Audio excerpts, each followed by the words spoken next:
Sound to your mind.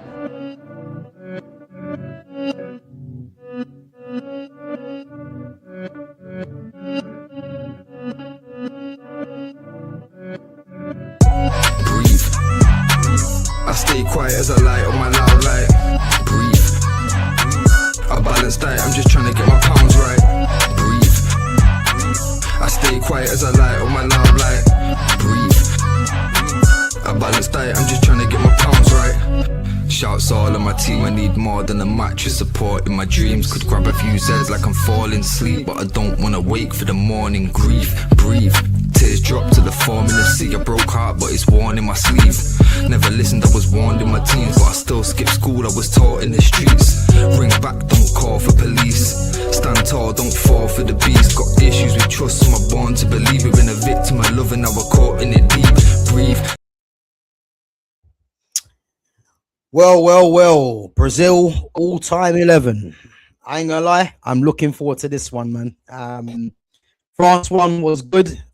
I just got a feeling this one's gonna be difficult because there's too many players, man, that unfortunately they're gonna have to be left out, and not because they're not good enough, but purely because the quality of this squad, yeah. And again, I've only included names that I think genuinely have a worthy shout of being in the all-time 11 for Brazil. But even that, I think, when you actually think of the amount of quality that Brazil had, yeah, from 95 to present, this is going to be literally impossible. And I think whatever team we go with is surely going to be the wrong team. That's the way I'm looking at it, man. But I know for a fact, me and Fitz, we are going to disagree on quite a few areas, man. So, chat, we are going to need you guys, yeah, to help, swing the vote, because yeah, listen, there's some top players, man, and I'm going to make a case literally, yeah, for every player that I've got in my thinking, and as I said, I know Fitz is going to push back on a few, so I'm all prepared. I haven't got my my notes, yeah, but best be sure, man, I'm going to put up a strong fight, because yeah, well, I've got some notes for certain positions, so I think you're gonna have to concede certain positions once I get done, bro. Listen, I'm ready, man. I'm ready. But other than that, man, what you saying, bro? You all good? Yeah, man. Same old, same. Just fucking dying of this heat at the minute, man. Just saying it. Yeah, my fans mad old, so if I turn it on, you ain't even gonna hear me like that no more. So yeah, I'm just dying right now. I hear it, man. Bro, I've literally had this fan on all night last night, yeah. And even when I come back, man, today I've had it on, and yeah, man, it just needs to happen. It needs to happen, man, because it's not a joke. I think it was 30, 32 degrees of sun today, I heard. Yeah, to be fair, bro, I've been trying to avoid it, because anytime I see what the temperature is, it seems to make me feel hotter. You know what I mean? So I just like to be oblivious. Don't no one tell me nothing. I'll just deal with it, innit? I hear it. I'm letting you know now, yeah. Apparently it's gonna be 40 tomorrow. So yeah, bro, be prepared, man. I tell you now, man, I'm gonna melt tomorrow, man. It's gonna be that bad. You might see me like an ice cream tomorrow, man. Serious. Bro, I literally, you see, what I was saying about that Messi bet to bag 2, bro, fucking obviously it came through in the end, innit? So I put that money into getting a slushy machine for the kids. Bro, I've been waiting. Serious? Yeah, bro, been waiting all day for that bitch to arrive. It still ain't here, man. If it don't arrive tomorrow morning, I swear down, I'm getting refunded. I'm not doing this. If I miss having a slush machine for the hottest 3 days of the year, yeah, bro, I want refunds. Bro, the thing is, you know what's mad now, yeah? The fact that you said Messi to get 2, yeah, I'm thinking Messi's gonna score, but to say he's gonna get 2, I'm not too sure yet. He should have had 4. Yeah. Like, you know what I mean? He should have had 4. The only reason I did it, yeah, because I was thinking about it and looking at Austria. I'm like, okay, well, the best player is Alaba. Alaba's best years were about 5 years behind him. it's been the story of the World Cup. These like it's everyone's last World Cup for all these top guys, isn't it? And when you're looking at them, you look at Modric, doesn't look like the same Modric. You look at Ronaldo, not the same Ronaldo. Like Messi's the only one that's been surprising, isn't it? And obviously because he's playing in America. Go on. No, I was just gonna say because obviously he's playing in America, and it's in America. Like it's very good for the MLS that he's looking like the star of the tournament at the moment. You know what I mean? It's a very strong endorsement of that league, and I feel like Messi's trying to make a statement early doors in it. Obviously, him going to Inter Miami and that, and he gets a chunk from every fucking club in the country and all that shit. Like, you know, he's got some real like good stock options on the MLS in it. Like, you know, he's got some kind of back end coming from that doing well. Cause that's always been the story. Like, I remember hearing about when Pele went to America, same kind of thing. Essentially, he was gonna get paid like fucking like he was the owner of the league almost. You know what I'm saying? That when they bring in these big like fucking generational talents, they offer him the world, innit? Because it's America. So I reckon that Messi's really incentivized, especially in the early stages, because he's looking at it thinking like, look at some of the games I've got here, not going to get easier. They're only going to get tougher. You know what I mean? So best. Bro, he's been sharp, man. I'm telling you, he's been sharp. Like, and I'm actually surprised because I think what's he 38? Yeah. No, sorry, I think he's 39 now. Actually, he just turned 39. There was no way. I was thinking the Messi that we've seen so far. I didn't think we were going to see that Messi in this tournament. I thought he'd have been getting on the ball and just doing what he usually does, but he's been sharp, man, and he looks like he's. I don't know. He looks like he's got like another couple of gears to go into. It's like he's playing. Like within himself. You know what I mean?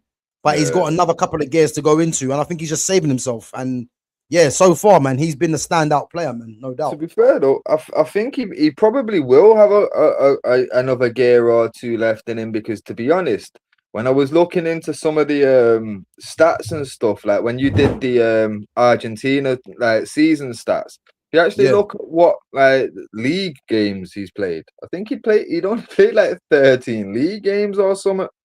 Okay. You know what I mean? Like they've used him very smartly. They use him when they need him in it. Yeah. They save him for a lot of like what they deem as their most important games and stuff in it. But with that kind of schedule, with obviously you're gonna have the everything on the plate for you in it. You're gonna have the best fucking nutritionist, the best fucking physio, the best everything. So I won't be surprised if he's come into this like one of the sharpest out of everyone fitness wise, because everybody else has been depended on heavily. You know what I mean? Like maybe only players like a Mainu, but again, Mainu second half of the season was depended on heavily. So Messi's probably actually fresher than Mainu.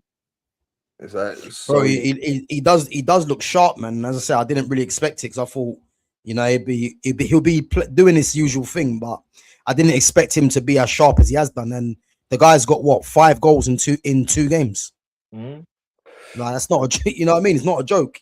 He could the way he's going on right now, he could actually break the record for the most amount of goals in one single World Cup. Again, I'm not even sure what the record is. If anyone knows, put that in the chat. But he's got 5 in 2, bro, and I'm not even sure who their last group game is. And if he does play, I expect him, the way he's been playing, to get another couple of goals, because he should have had like literally 4 against Austria. You know what I mean? But yeah, man, he's been ridiculous. Big up to Babs One Diva, says good evening, Gavin Fitz. Hope you guys are good in this heat.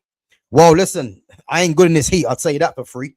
You know what I mean? I'm almost melting out in there. But no, I'm all good, man. I'm all good. I got this fan on me, and literally, I'm just trying to get through this this day, to be honest with you. But tomorrow's meant to be a hot one as well.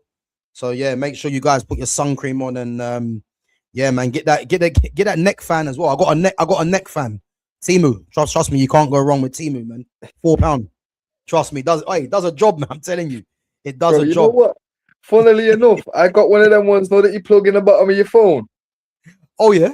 It's like a Type C thing. That's pretty decent, you know. I'm not gonna lie, but my daughter nicked it straight away. Straight Can't away. blame her. Can't blame her, man. Trust me, Bastard. this weather's not a joke, man. But bro, if you can, man, just go on Timu, £4, man, neck fan. Trust me.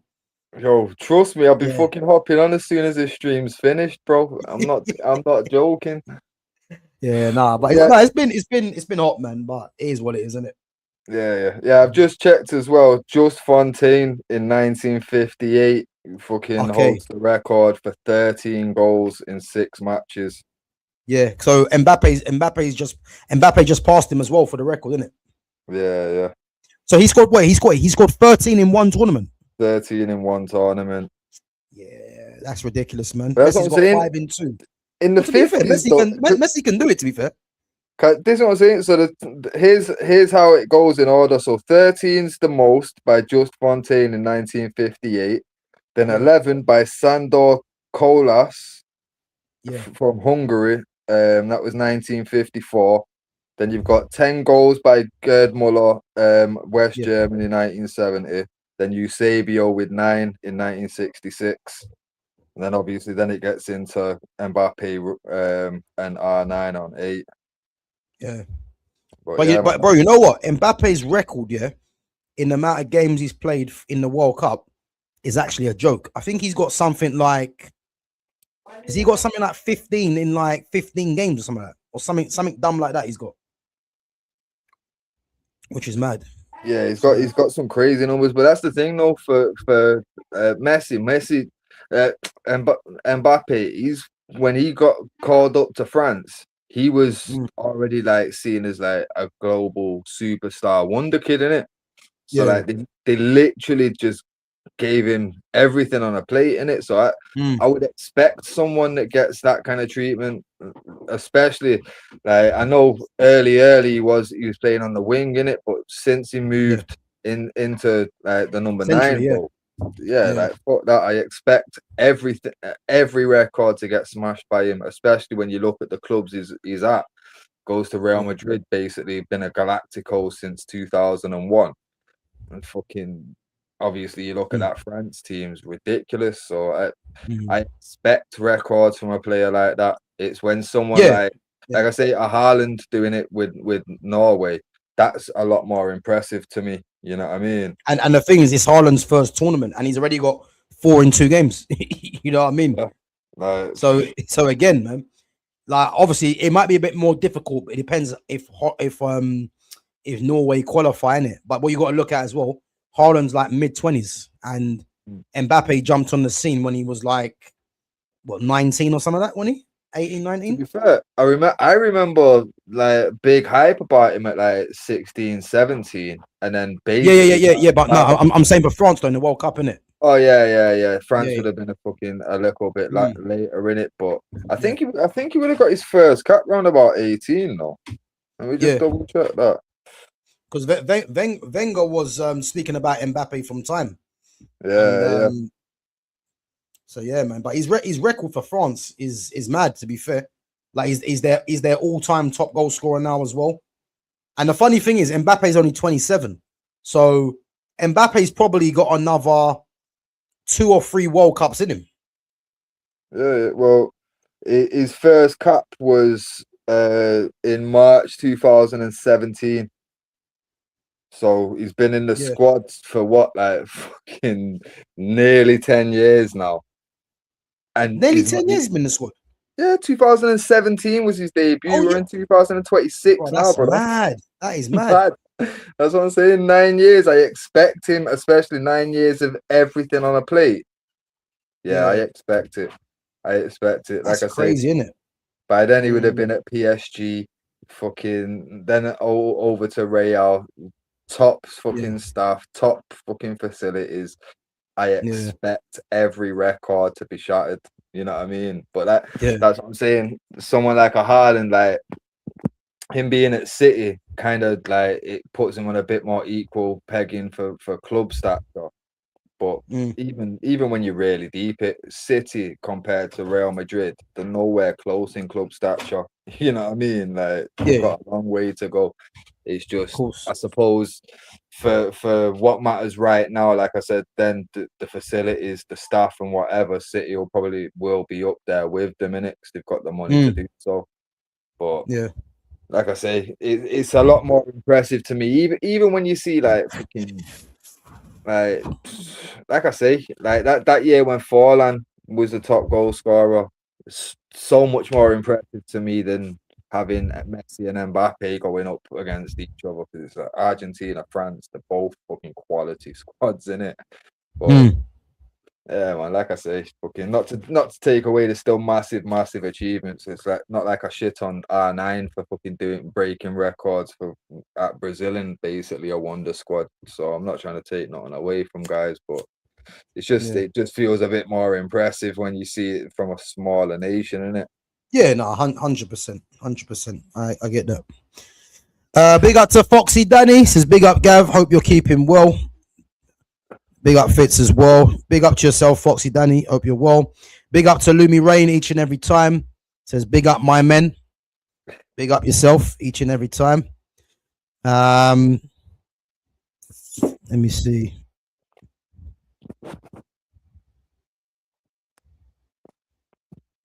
What's this? I got my I got my fans out from my growing days.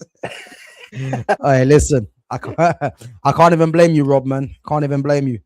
Do what you got to do, man. Serious. Been working in Manchester. That Man YouTube, it City was ground looks worse. tomatoes. Say again? And just for YouTube purposes, he grew tomatoes. Boy, listen. I ain't mentioning nothing, man. I'm just saying, Rob, have a good time, man. Do what you got to do, innit? What's this? Been working in Manchester. That Man City ground looks worse than prison from outside. Hey, listen, I'd rather have the trophies they've had recently, though, man. I can't even lie. You know, I know Fitz is gonna disagree with that, but Fuck listen, that. big Fuck up that. Pep Guardiola. They can buy every trophy in the world. I don't envy them blue bastards ever. Pep Guardiola. Hey, listen, let's get on to it, guys. Anyway, let's get on to it. Yeah, And we've got guys, other big up things to yourselves argue each and about every. today. Huh? We've got better things to argue about today. I've Boy, got my we have, notes man. ready. We have, man, and this is gonna be a headache. I ain't gonna lie, but guys, listen, big up to yourselves. Make sure you smash the like button as well. And guys, we are gonna need some help, man, on these positions because I've got so many bad boys in my list. I just don't know where to go. I'll be honest. But Fitz, what formation you thinking of? Bro, I'm not gonna lie. All I know is it's four at the back, and after that, I've even said it. Can we sacrifice an entire midfield and just go defense and attack? Well, what I was thinking, yeah, is having one DM. I was thinking having one DM, Yeah, and then getting in. Yeah, it's got to be. So I'm thinking one DM and two tens, and then two wide men. That's not two going to work, is strikers. it? Yeah, and then two strikers. But that's got to be a threat at the back, though, isn't it? Fuck that. Yeah, We that's could not. do what we want in it with that. Because to be fair, bro, that with Yeah, that's this, not going to work, man.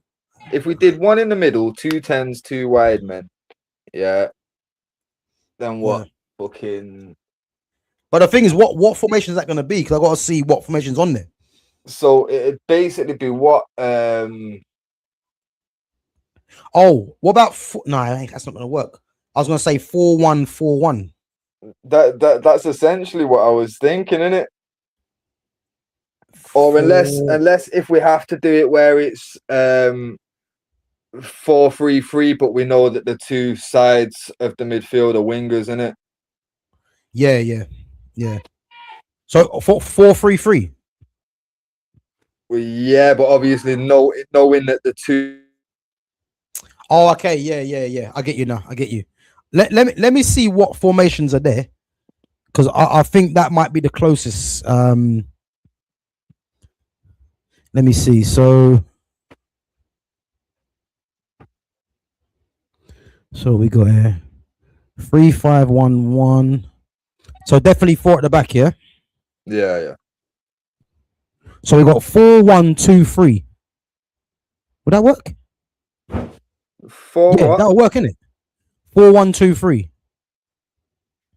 Yeah. So Yeah. four defenders, one DM, Yeah. two Yeah. attackers, three. Yeah, Two 4-1. tens, two wide, and a striker in it. Yeah, how's that? Yeah, that looks Yeah. alright, innit? All right, cool. Yeah. All right, well. All right, guys, listen. Big up, my guy, man. Big up yourself coming on, guys. We are gonna need some help on this, man. So, listen, don't leave us hanging, man, because this is gonna be a headache. And we're gonna start off, yeah. We're gonna start off. So let's go through the keepers, yeah. I've got three keepers, and I think you probably got the same three as well. So, Dida, Julio Cesar, and Allison. I left Allison out, and I'm not even gonna lie. I had Taffarel and Dida. Was Taffarel in 95 though? Taffarel was still there in 98. Okay. Like I've got someone in the attackers options that is only there for a short period after 95, but still because he was there, he's getting a mention in it. All right, cool. Yeah, so I had Taffarel and Dida. Julio Cesar, yeah, but for me, I wouldn't take him over Dida. And like I said, Julio Cesar at one time when he was at Inter, yeah, he was rated the best keeper in the world. Yeah. But for me, I'm not taking him over Dida. Yeah. Why is Allison not in there for you? Well, Do you think Allison could surpass Dida? Possibly, but like for me, like Dida was more of like he was a shot stopper in it. Yeah. Allison's more of like the Barthez mold. You know what I'm saying? Like, same with Edison. Like this ball playing keeper shit. Like I'm not here for it. Like our experience of that was Barthez, and it didn't really pan out too well. As good of a keeper he was, no one was really happy with him in the sticks in it. So yeah, for me, I like I've said it before in it. I want a goalkeeper in that. I don't care how good he is with the ball at his feet because his job is with his hands in it. So I'm more for that aspect. Like there's more of a conversation with Julio Cesar getting in over Dida than Allison or Edison for me. Right. Yeah. I hear it. I mean, yeah, I think I mean I'll put Allison in there more or less because he's first choice for Brazil now, isn't it? But then do I think Allison is the level of Julio Cesar? Nah. Put it this way, no time. What did Julio Cesar though? What did Julio Cesar win for Brazil? Did you? I think he might have only won a Copa America, but then again, I think that's what Alisson's done as well. So, one sec.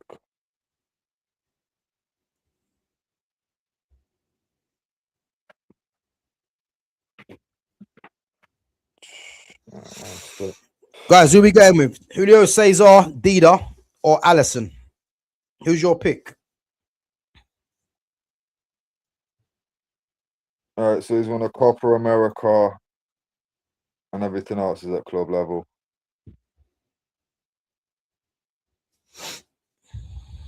On 2 Confederations Cups, but okay, it's not like it's the big one for them, is it? Like Copa America is the big one after the World Cup. Yeah, but yeah, you only won that once. For me, I mean, to be honest with you, I'm more looking at, yeah, I think maybe, I mean, I like left-footed keepers anyway, as you know. So I'm looking at, yeah, Dida or Julio Cesar. So I'm cool to go with either.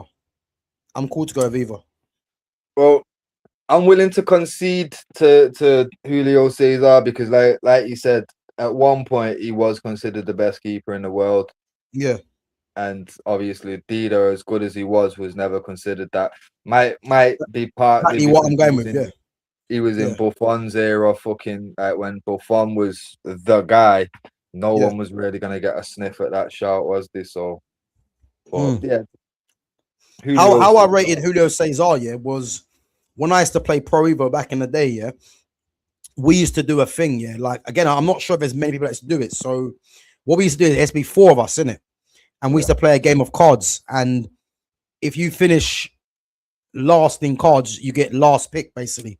Yeah, So then what we'll do, we'll go keeper first, then it'll be everyone picks a keeper, and then you go to defenders, but then someone might go for, let's say, Ramos, but then that person might go for Marcelo at left back. So we'll do it in order, in it, yeah. And Julio Cesar, in terms of keepers back then, playing pro like that, he was the first keeper that everyone went for, and that's how I remember how good he was. You see what I mean? yeah. No, because he was fucking elite at one point. Like, I don't think anyone would argue it neither. So, like I say, for that point, like I know he's got less like Brazilian medals than for example Dida, but at the same time, like yeah, I think you've got to take in the club achievements as well, innit? Especially like it's not like him and Dida was both playing in the same league.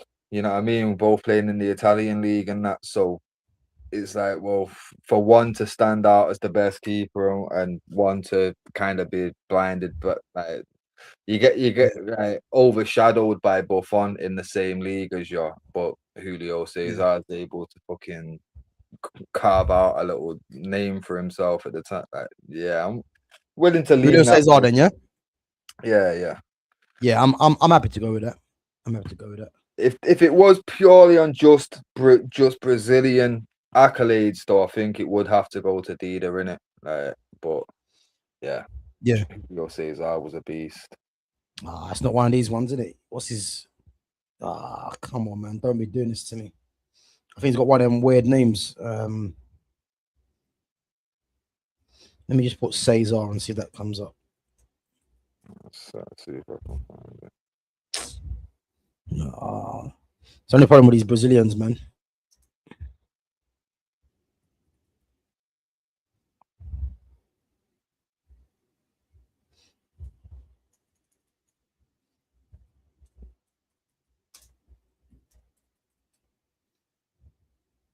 So it's GAIUS. Nah, it's cool, bro. I've got it anyway. I've got it. Right, okay. Yeah, I just typed it in manually, innit? Right, fucking cool. I put Julio Cesar full name, and it's fucking that. It wasn't even gonna be that. That's come up with Julius Caesar's real name. Like, what the fuck is Google thinking? Julius Caesar. I put Julio Cesar, even spelled correctly the way it's meant to be, full name, and it's come up with Julius Caesar. It's mad. All right, let's go on to the triangle, because let's get the centre backs out the way, because I think the centre backs are probably going to be the most straightforward. And big up Lumi Rain, but just letting you know, there's no Gabriel by the way, so don't even ask. Gabriel Magalhaes doesn't even see the bench for this team. So I tell you straight, I've wrote 2 names and only 2 names, bro. I wrote 4.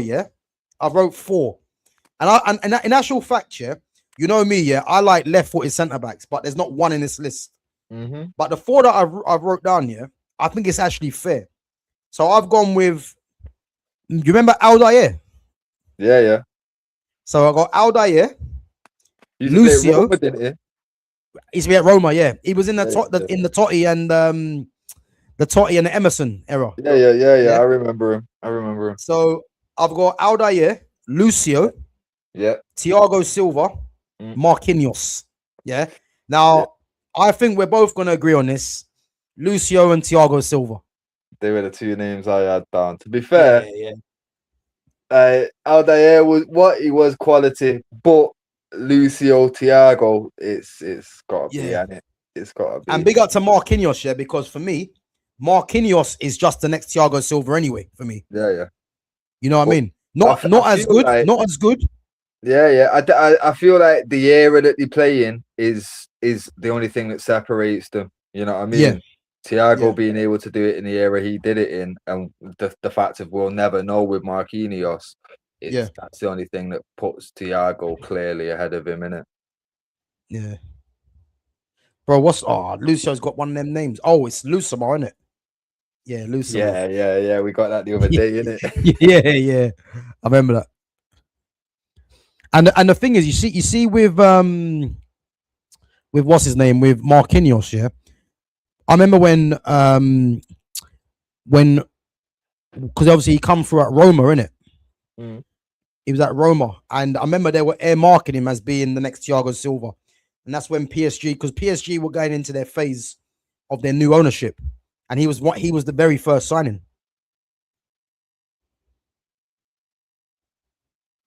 To be fair, I didn't remember him as the very first signing, but I remember it being the PSG era. He was the very first signing. mad. I do remember him being in that first wave, but I didn't remember him being the first. But that's a crazy accolade, that though. Yeah.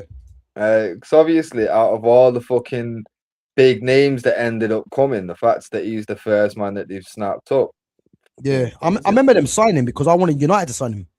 Yeah. He just went there. So yeah, Thiago Silva, Lucio. To be fair, I think it's pretty much straightforward on that. Right now, guys. I tell you now, it's going to be a headache. It's going to be a headache for a good reason. All right, first. Let's get right back out the way because I'm a bit more. Nah, fuck it. Yeah, let's go right back. Yeah. Okay. Listen, I've got one name down, just one. And I've got one name down.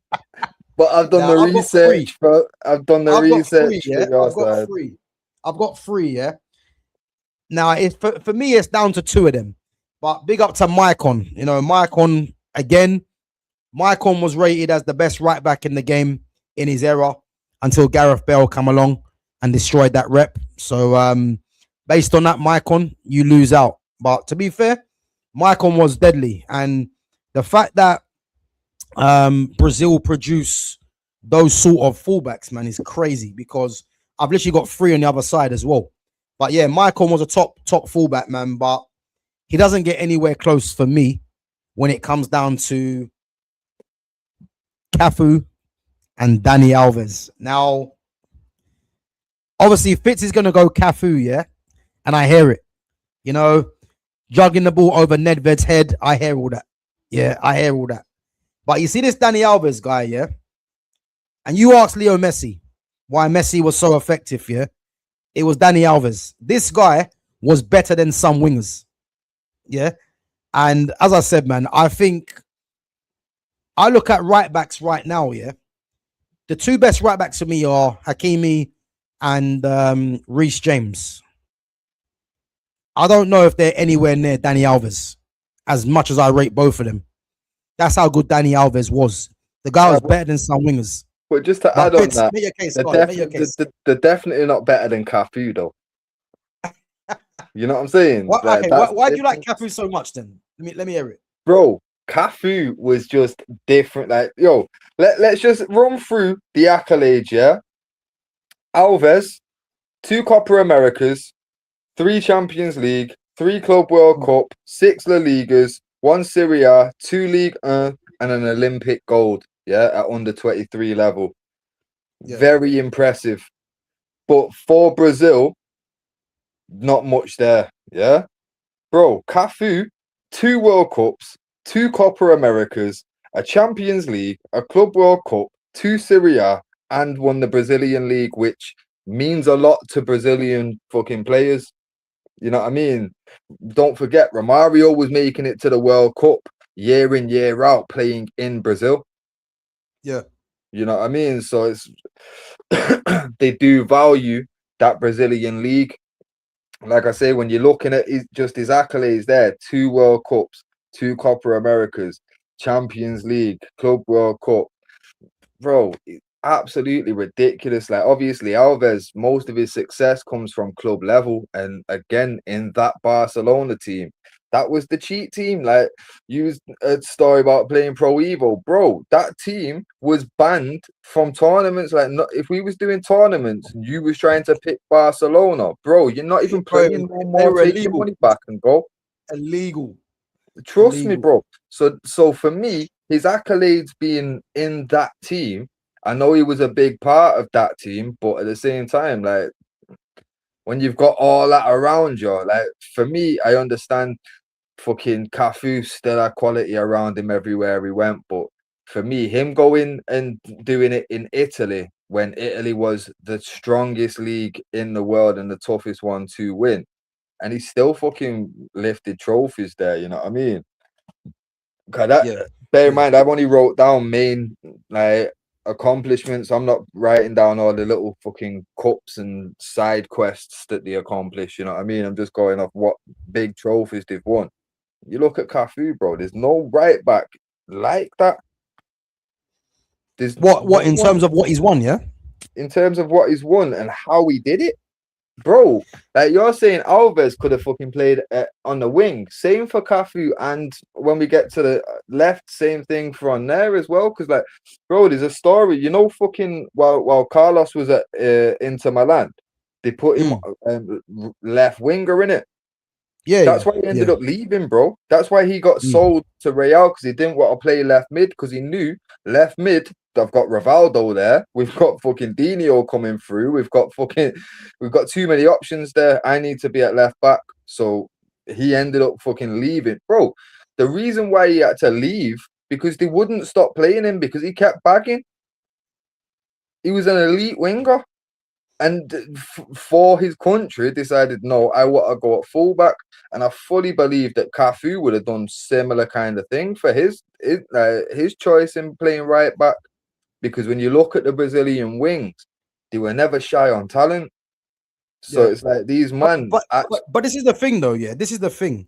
Again, you could arguably say, yeah, no Cafu, no Carlos, no Dani Alves, no Marcelo. Yeah. Yep. But the way that I look at it, yeah, is, and I'm looking at it purely from aesthetics. Yeah. As good as Cafu and Carlos were, I just think Alves and Marcelo were just better technicians for me. I don't know if I can fully agree with that, because, like I say, Cafu, bro, the techers it requires to do what he did to a Ballon d'Or winner, crazy. Yeah, but he didn't win the Ballon d'Or then, did he? I hear it, but this is what I'm saying, though, bro. Like, fucking, if a player is able to win the Ballon d'Or, yeah, and you're able to do that to him, and it's not like he did it to a fucking 33-year-old Nedved with no pace left on him or nothing, you know what I mean? He still did it to prime Nedved, you know what I mean? So it's one of them, man. I remember that, man. And hey, not to forget, yeah, that was in a derby as well. This is what I'm saying, bro. When players, like I say, Cafu, and we already know the argument's going to be there on the left as well. But for me, Cafu and Carlos, yeah, they set the tone for Brazil having quality fullbacks for decades to come. But again, I can agree to that. Yeah, I'm just saying personal preference. Yeah, I haven't seen two fullbacks like Dani Alves and Marcelo. But like, and as I said, I'm looking at pure, because I look at Carlos and Cafu. Carlos and Cafu are more powerful. Yeah. Whereas Dani Alves and Marcelo, for me, they're like my type of fullbacks in terms of just unbelievable on the ball. That's how I kind of look at both of them players. No, you know, I think it's preference, isn't it? But do you not think that maybe you lean more towards Alves and Marcelo? Because bear in mind, like, when Carlos and Cafu was about, like, we was still fairly young, you know what I mean? And we did only, like, bear in mind back then as well, you didn't have access to the world of football. You got Galazzo on a fucking Saturday, and whatever highlights you could catch on fucking whatever channel, you know what I mean? So realistically, we didn't have the most footage of Carlos and Cafu on a week-to-week basis to really watch them, and you know what I mean. So when we did see them, we saw them in the biggest moments, in the biggest matches. You know what I mean. So like for me, that you're gonna think like, yeah, these men are fucking elite, but then when you get chance to watch 3-4 times the amount of football from someone in the same position from the same country, you're gonna start thinking, well, this person looks more consistent. Well, it's not like he is more consistent, it's just you've seen it more consistently, innit? 'Cause for me, what I've seen of Cafu and Carlos, bro, nothing comes close, nothing at all. Because like I say, for me, they really did mold what a fullback was. Because bear in mind, remember, like we had a few fullbacks that could get forward and stuff. But if you remember, before Carlos and Cafu were really fucking doing bits, like Paul Parker was known for his speed and that, but like his speed was very much relied on in the defensive aspect of it, like keeping up with fast wingers or fast strikers. You know what I mean? Like when we played Barca, he was tasked with keeping up with Romario, and we played him centre back in it. But it's like when you're looking at stuff like that, it's like, well, his speed was very much needed purely in a defensive manner. Carlos and Cafu were the first that started playing like wingers, and now that's the role.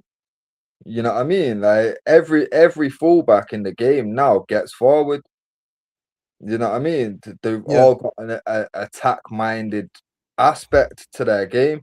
But before that, I think the modern day fullback is basically a winger come defender anyway, isn't it?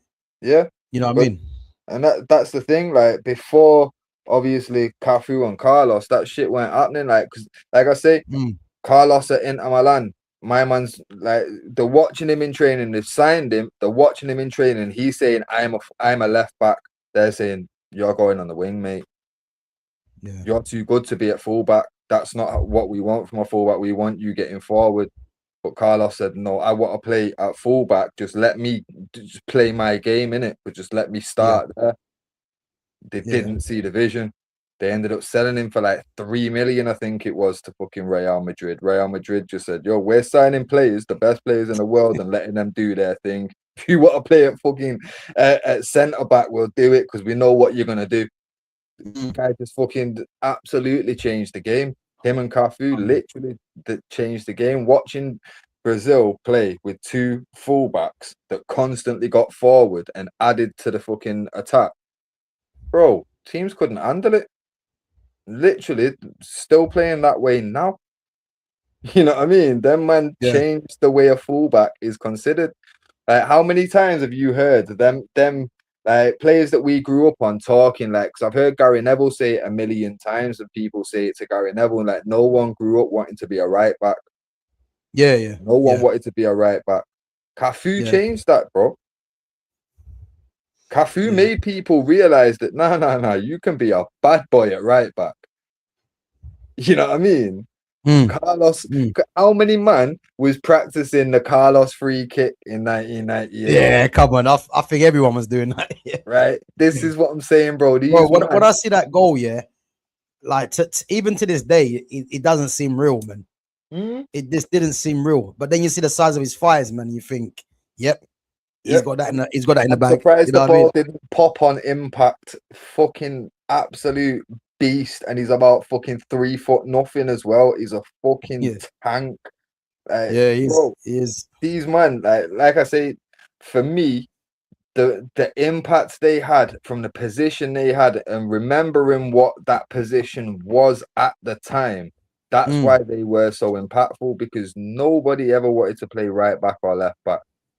You know what I mean? Like, I was left-footed and was very slow as a kid. So they're telling me, like, yo, you're going to have to go centre-back. But when they found out I'm left-footed, they're like, well, we'd prefer you go on the left-back. Back then, fullback, they didn't need the fullback to get forward. So it didn't matter that I was slow. You're left-footed, you go in fullback.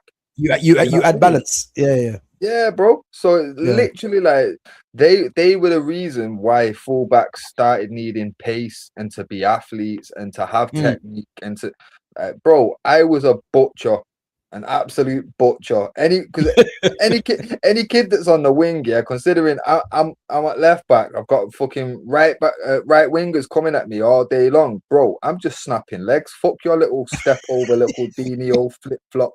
I'm cracking guys up. Boy. You get me? But that's all you needed at that point. You know what I Yeah. mean? Like I never got told by a coach or anything. You sound like like Julian Dixman. No, bro, swear down that's how it fucking was back then, though, innit? If you're playing right Yeah. back or left back, we don't require much. You know what I mean? Yeah, no, you're right. That was the error it was. Yeah, bro. And that's what I'm Just saying. get the ball out your feet and hit channels. Yeah, man. And that's what I'm saying, bro. Like these man literally changed the way that the positions are handled. Yeah. You get me? Yeah. It added to the entire game, a whole new layer. It's like, and them man with a reason. And like I say, at the time, they wanted these man to play on wings, and these man just said no. For the country, they know we don't want a rival fucking. At the time, he would have been fucking Rivaldo and fucking Leonardo. We can't afford ball players on the pitch. Just take him out. Yeah, trust me.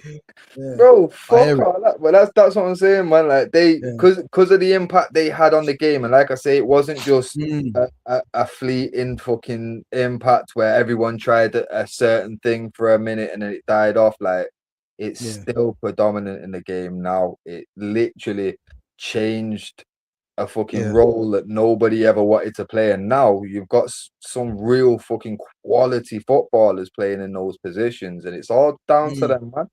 Like I say, right now we'd still be watching a bunch of Gary and Phil Nevilles.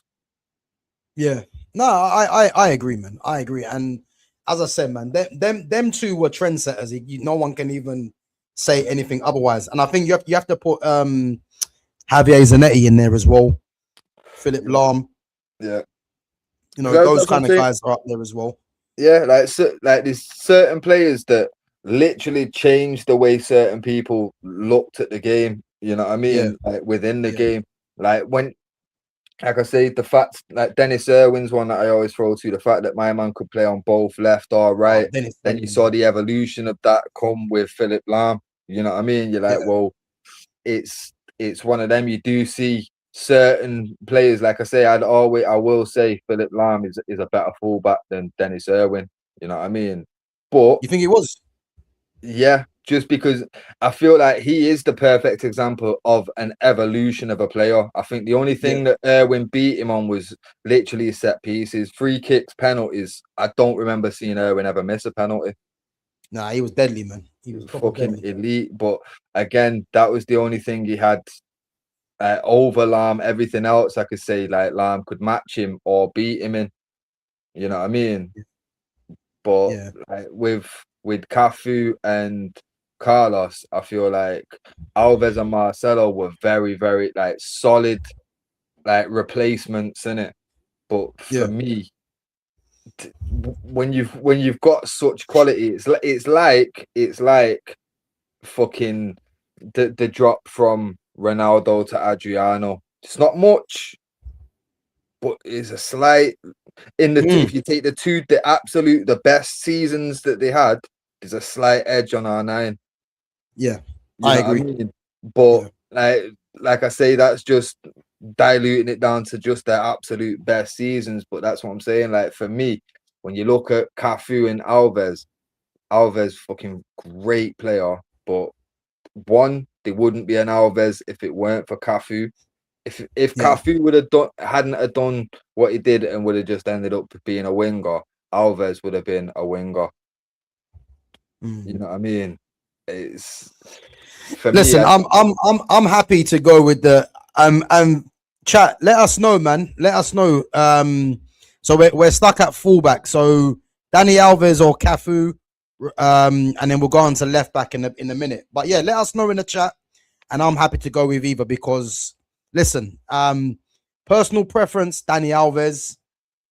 But again, everything else, you'll have to say Cafu in it. But I'm easy with either, yeah. But Dani Alves, 44 trophies, you know, in his career, 23 with Barcelona, 6 La Ligas, 4 Copa del Reys, 4 Super Copa de Españas, 3 Champions Leagues, 3 Super Cups, 3 FIFA Club World Cups, 6 trophies with Brazil, 2 Copa Americas, 2 FIFA Confederations Cup, 1 Olympic gold medal, and then the FIFA Under-20 World Youth Championships, 6 trophies with PSG. Bro, I even forgot he was at PSG as well. 2 La Ligas, 2 Ligas, 1 Coupe de France, 1 Coupe de Ligue, 1 Trophy des Champions, 5 trophies with Sevilla, where he started it off. Obviously, he was at Bahia in Brazil, and then 2 UEFA Cups, 1 Copa del Rey, 1 Super Copa de España, 1 Super Cup, 2 trophies with Juventus, Serie A and a Coppa Italia, and then 2 trophies in Brazil with Bahia, as I mentioned, and then Sao Paulo with a championship. And again, this guy, man, littered with trophies all over his career. So as I said, guys, let us know in the chat. Let me go into some of the comments quickly, and then we'll see if anyone wants to go with Cafu or with Dani Alves. But one thing's for sure, man, 2 top right backs, you know. Big up to Baz One Diva says, Gavin Fitz, what do you think about Brazil's game last night? I have a feeling Brazil is going to win the tournament. So yeah, we spoke about this earlier, you know, and again we might touch on it after we finish. But Brazil haven't been great. Oh wait, Florian Wirtz. Yeah, Brazil haven't been great, but the fact that Neymar's obviously he's back now. Obviously, I still think Neymar's going to make a difference. But yeah, Brazil haven't really looked convincing, but they've got quality in their team, man. And as long as you've got a lot of quality in your team, you're gonna be amongst it. Let's face it. You know what I'm trying to say. So I just 1-0. What a finish, Leroy Sané. What a finish. Germany 1-0. What a finish. Florian Wirtz with the assist. So yeah, I think Brazil for me, it depends who they play. I think if they play a France, a Spain, an Argentina, wait a minute, are they going to disallow it? Oh, yeah, I think they're going to disallow it. High foot. Yeah, so if they play a Brazil or a Spain, an Argentina, I'm not too sure, not yet, because from what I've seen, but they're definitely going to be amongst it, no doubt. Are United still signing everyone without signing anyone? Yeah, big up, man. Listen, this is why I haven't really spoken on it too much, because I'll be honest with you, I'm bored now. I'm bored. I know the players that I want United to sign. They're available. So yeah, listen, I'm just gonna wait and see, man, because yeah, I'm bored of the transfer window. I'm bored of the World Cup at the moment. It's not been great. So as I said, yeah, let's just wait and see what United do. United have got a plan, and until I start seeing bids being put in, etc., I'll take it more seriously. But at the moment, it's just a lot of speculation, isn't it? You know. Big up Derriles says, hope you're both enjoying the weather. Hay fever has swept me off my feet. Tried some hay fever gel and it burnt my skin. Oh, hey, listen, man. Hay fever gel. I didn't even know there was anything. I didn't even know that was even available. Bro, just get some antihistamines, man, and keep it moving, man. Get a neck fan as well, man. You'll be all right. Yeah, you'll be all right, man.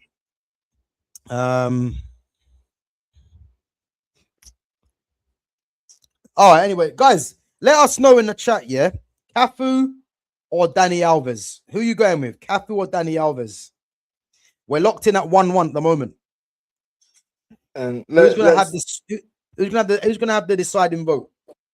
I'm just gonna run through some of the accolades for Kaká in it. Cafu, sorry, fucking bro. One thing that even slipped my fucking list. He won a Cup Winners' Cup at Real Zaragoza, you know. 94, 95. I can't actually remember. He was at even that. He was even at. They're only for a season.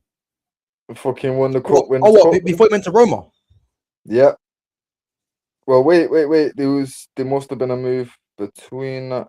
Okay, it's saying he was there from 94 to 95. Mm. And then obviously the Roma section's 97 to 03. So maybe some kind of co-ownership thing might have been going on in it. Yeah. Like that used to happen quite a lot in it. But yeah, bro, man, better in Brazil. What's it? 'Cause I'm not trying to pronounce all this. I'm just gonna count how many there is in it. Mm. Fuck that. There's like 9 trophies in Brazil. Won the league in the Supercoppa Italiana at Roma. At AC, won the Champions League, Club World Cup, UEFA Super Cup twice, Serie A twice, Supercoppa Italiana again. Fucking, and obviously, yeah, for Brazil, a Confederations Cup, 2 Copa Americas, and 2 World Cups. That's insane. That's insane. 94 to 02, the man won 5 trophies for his country. Bad boy. Fucking ridiculous, isn't it? That's insane. Yeah, he's a bad boy, Cafu, man. There's no doubting that. No doubting. As I said, I'm doing it off of a personal preference.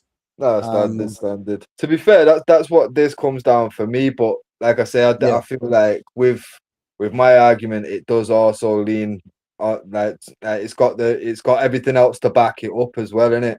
Like, but my personal preference was Cafu. Did like Dani Alves, but for me, it was always like, yeah, you're never gonna top those two, innit? Like those two for me were just trendsetters in it, and the fact that they both come same time and was like the same kind of fullback, it was like, yeah, you don't just, you know what I mean, like both any side can do it. Like, yeah, loved it. So yeah, man. But chat, Cafu or Dani Alves? Someone just vote. Let us know, Cafu or Dani Alves. Who are you going with, so we can get the right back in the team, and then we can move on to more pressing matters. Let us know, Cafu or Dani Alves. Come on, Dereless or whoever votes first, whoever says Cafu or Alves first, that name gets put into the lineup. It's got to go Cafu. And then we'll move on to left back. Lads and ladies, come on, it's got to be Cafu. Let's see, Cafu or Dani Alves.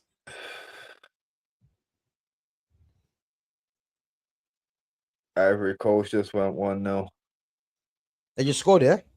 Yeah. Hey, Dereless, big up, man. Hey, Dani Alves it is.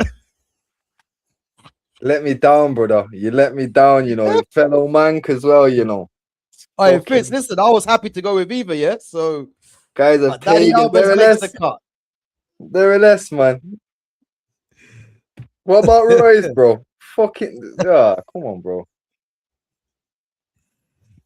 So Dani Alves makes the cut. Yeah, I'm not gonna lie, that's not gonna sit well with me all stream. That. Hey, listen, he could redeem himself. Maybe not. I feel like he's fucked me now. You know what he's gonna do on the left as well. Right, listen, let's just keep it. Oh, what a finish! 1-1, 1-1. Good finish. Right, now let's go to left back, guys. Yeah, I've literally got the same as right back. Yeah. So again, Alexandro. I put Alexandro and Maicon. Again, what's actually mad, yeah?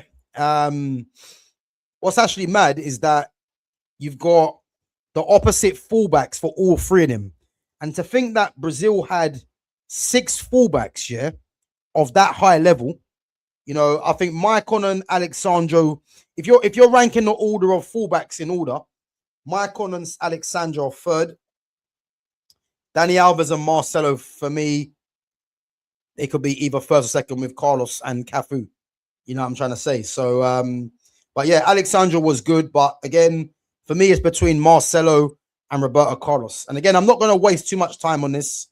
For me, Marcelo is the best left back I've ever seen. He's the best left back I've ever seen in terms of quality. I think defensively, he weren't He wasn't as good defensively as like an Ashley Cole, yeah, but he was still solid defensively. But attacking wise, I've never seen a left back that talented. Like, you shouldn't be that talented as a left back.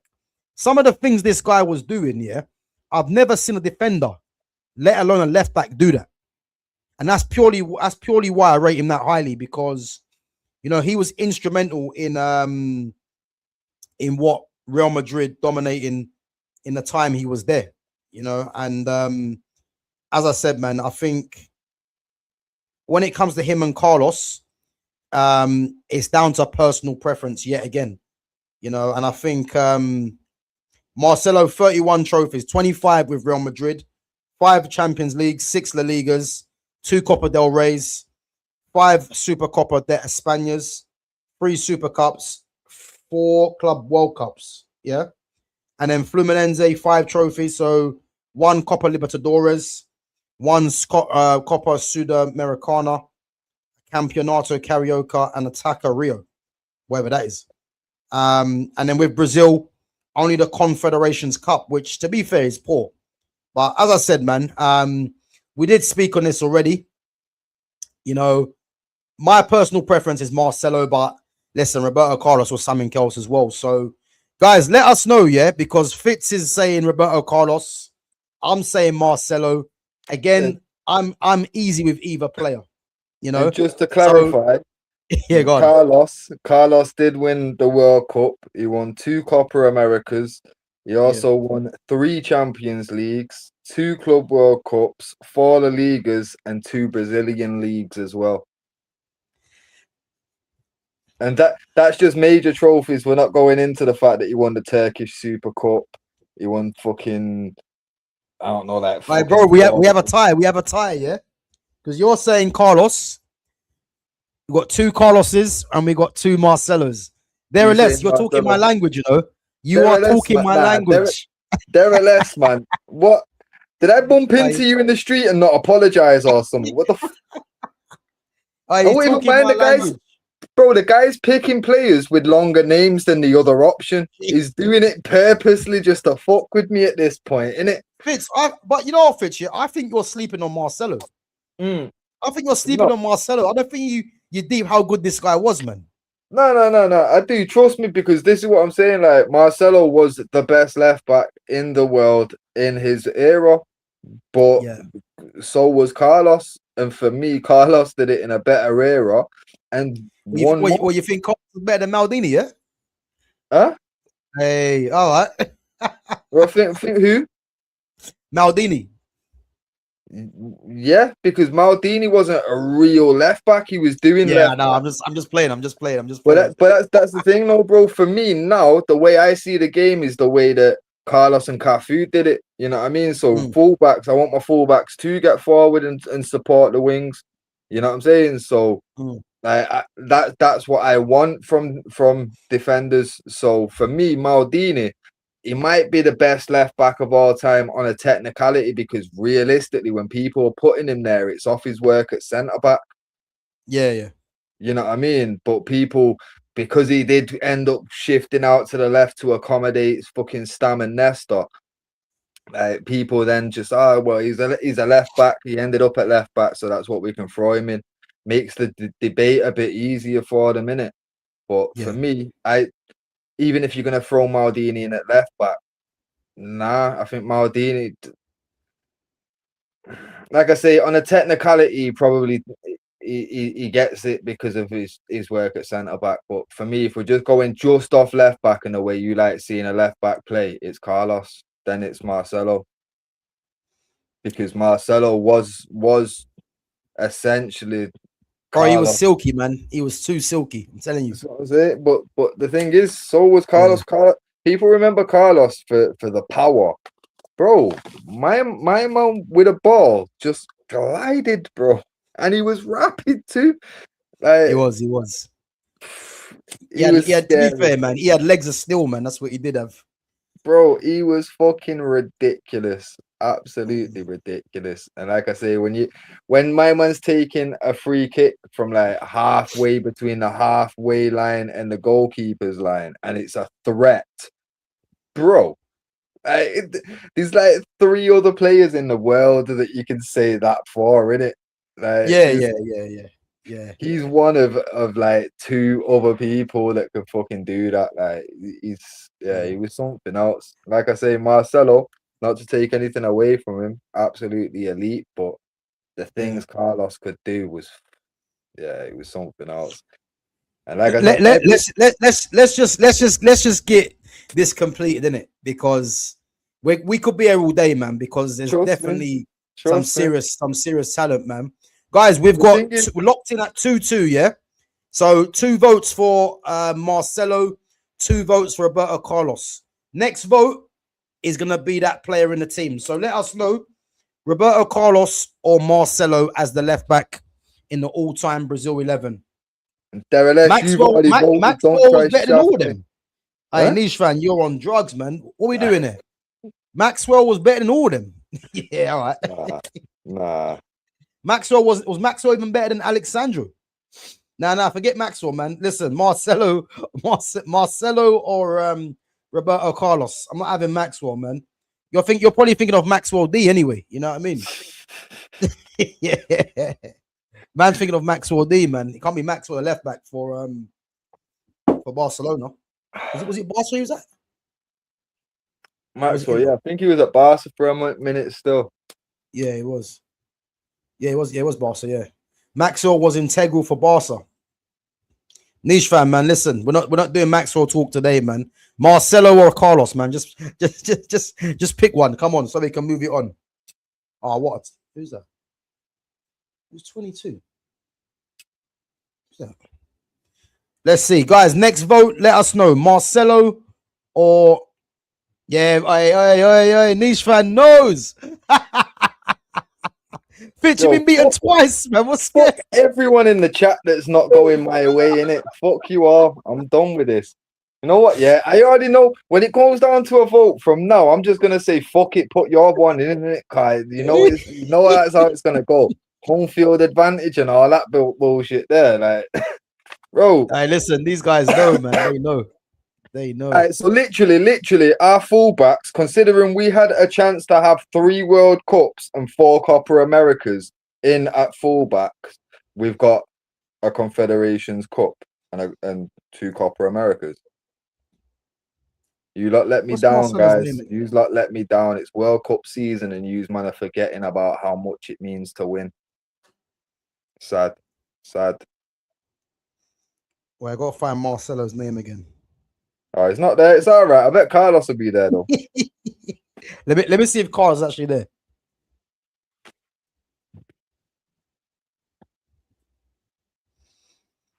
Yeah, he is. Yeah. There you go. Wait, let me see if I can find Marcelo. Oh, no wonder. I think it's Marcelo later or something like that. Let me see. Marcelo later. I think that's him. Oh, I found him. Yeah. Phew. Yeah, Marcelo Vieira.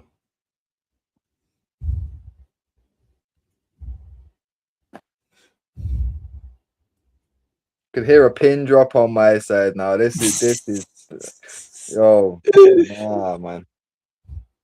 I ain't gonna lie, yeah. Niche fan saying Carlos was great, but Marcelo is better. Listen, Niche fan, you're talking my language, you know. Seriously, I've been arguing this with Fitz all day, man. He's adamant that Cafu and Carlos are better than Alves and Marcelo. And I'm telling him, listen, massive fan of both of them. Trust me, this argument is not finished, bro. Like, just I've been had over by fucking Dereles and Niche fan. Don't worry, I'm writing your names in the books, pals. Like, fucking, I'm not gonna forget this, you pagans. You know what, Fitz? I'll make it up to you, man. I'll get you cool runnings. Nah. It's not acceptable. I'd have took Cafu and Carlos and bought you a cool runnings. Fitz, love you, but Gav is correct. Listen, the voice of reason over here. The voice of reason. Nah, man. You can't have one without the other. Put it that way. If you haven't Dani Alves, you gotta have Marcelo. Nah, I'll tell you straight. I'm not gonna lie. This has deeply wounded me. Like Cafu and Carlos have been left out of the Brazil all-time 11. This is outrageous. I ain't gonna lie, man. This team's looking saucy, man. I ain't gonna lie. Bro, Lucio, Thiago Silva, of course it Alves, and does, because it's the Marcelo. fucking back five you had down. You're damn right. You get me? I'm missing 3 of my initial back five here. I feel hard Hey, done I've by, brother. literally got the exact team, the exact lineup, that I wanted. So it's looking good, man. Looking good. I like Maxwell, so I disagree with you both. Gav's been playing these Darren Brown fucking mind trick shits. I bet he's been dropping seeds of like doubt in all of his streams in the build up to this.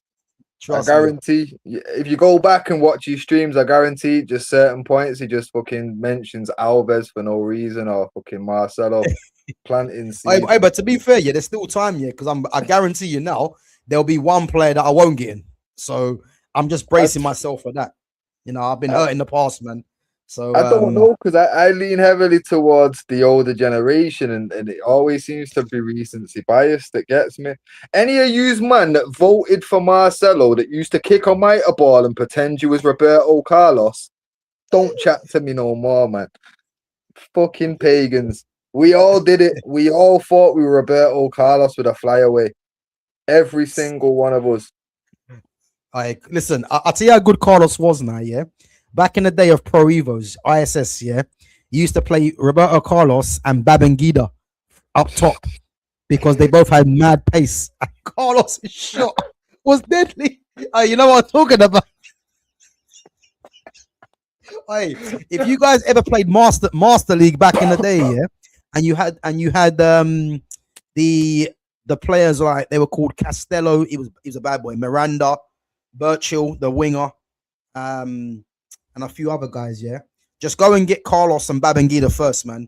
You're gonna win games because those two were the fastest two in the game, and they were deadly, man. A left back and a right winger, man. Put them up top, and you're eating well, man. So, but anyway, let's move it on. Gavin Fitz, who has been the best team in the World Cup so far? Good question, Fitz. Who you reckon? To be fair, it's gonna be a bit biased just because I've not really caught up with much of the World Cup. I've just watched certain teams, you know what I mean? So I probably leaned more towards France in it, just for the fact of I've probably actually watched and paid attention, because a lot of these games I'll be watching and it's just the hydration breaks kill it for me. Like I end up drifting off, and the second half of the first half I always end up fucking missing. Basically, I end up catching it back at fucking stoppage time.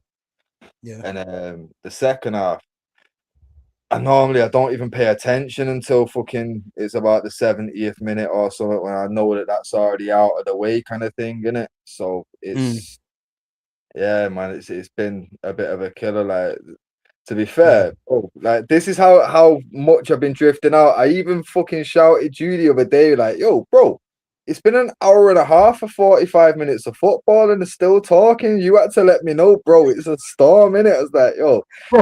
Bro, the funny thing is, it was so late, I'm thinking, where the fuck's this game gonna start, man?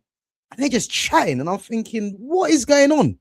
And then you find out it's been delayed because of the impending storm or something like that.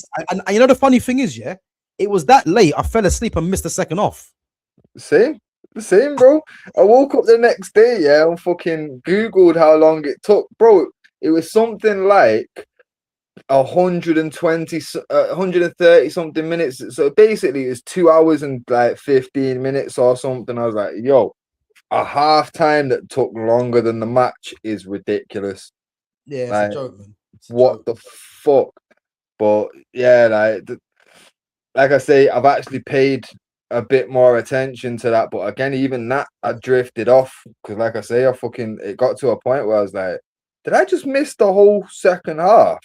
Like man, I was mad confused. But yeah, I'd probably say France from what I've watched But again, Yeah. I've only watched 2 games, and realistically, it's probably about 70 minutes of football I've watched, but I've probably watched them. Yeah. uh, I actually think I'm gonna say a surprise team. I think Japan's been good. I think Thing Japan's been is, very good, man.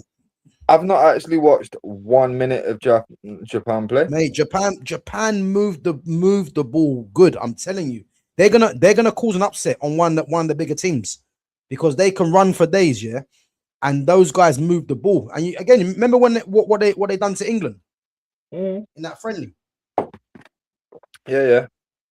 Yeah, man. But They're gonna like be I a say, problem. since the World Cup started, though, like I've not really even Yeah. like right now, like I say, fucking Ivory Coast playing in it. I've got that on the TV. Yeah. It's a hydration break right now, and I know it's 1-0 because I caught it. Like the celebrations, I think it was it was Pepe that scored in it, but I don't even know. I don't even know because Well, the thing is, Pepe's on the bench. I think last time I see. I well, think Ahmad Diamande is starting on the wings. no, well, fucking, I just seen him then fucking looking like he's part of the hydration break. I could have swore it was him. Unless he's come on. Because the thing is, I see the lineup on Sky Sports, and he wasn't even in the lineup. So unless he's come on, But this just highlights my point that I'm saying. I've got it on. It's literally in front of me there, and I'm Yeah. not even paying attention to it.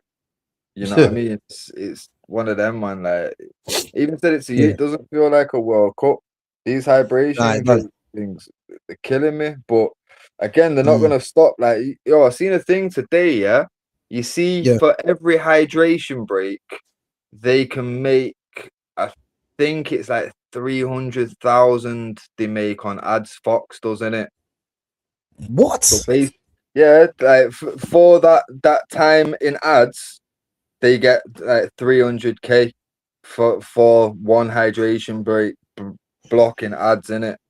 So basically, someone worked it out where he was like, how many fucking hydration breaks are It's added? one. It's one now. Look. But that's what I'm Yeah. saying. There's a couple hundred in total, yeah. And when you actually break that down, it's I think it's something like 200K shy of $250 million.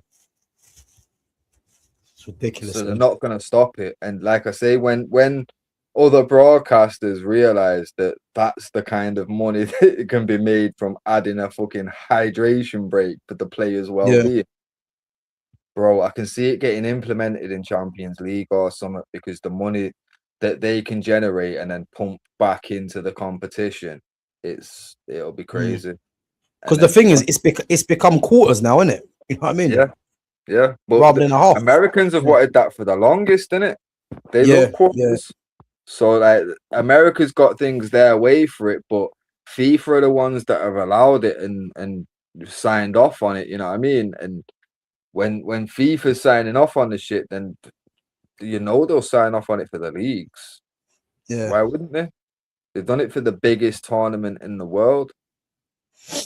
Why wouldn't they fucking do it for all the smaller competitions too? Like I say, man, It's crazy, man. scary. Crazy. But listen, let's get back onto it, yeah.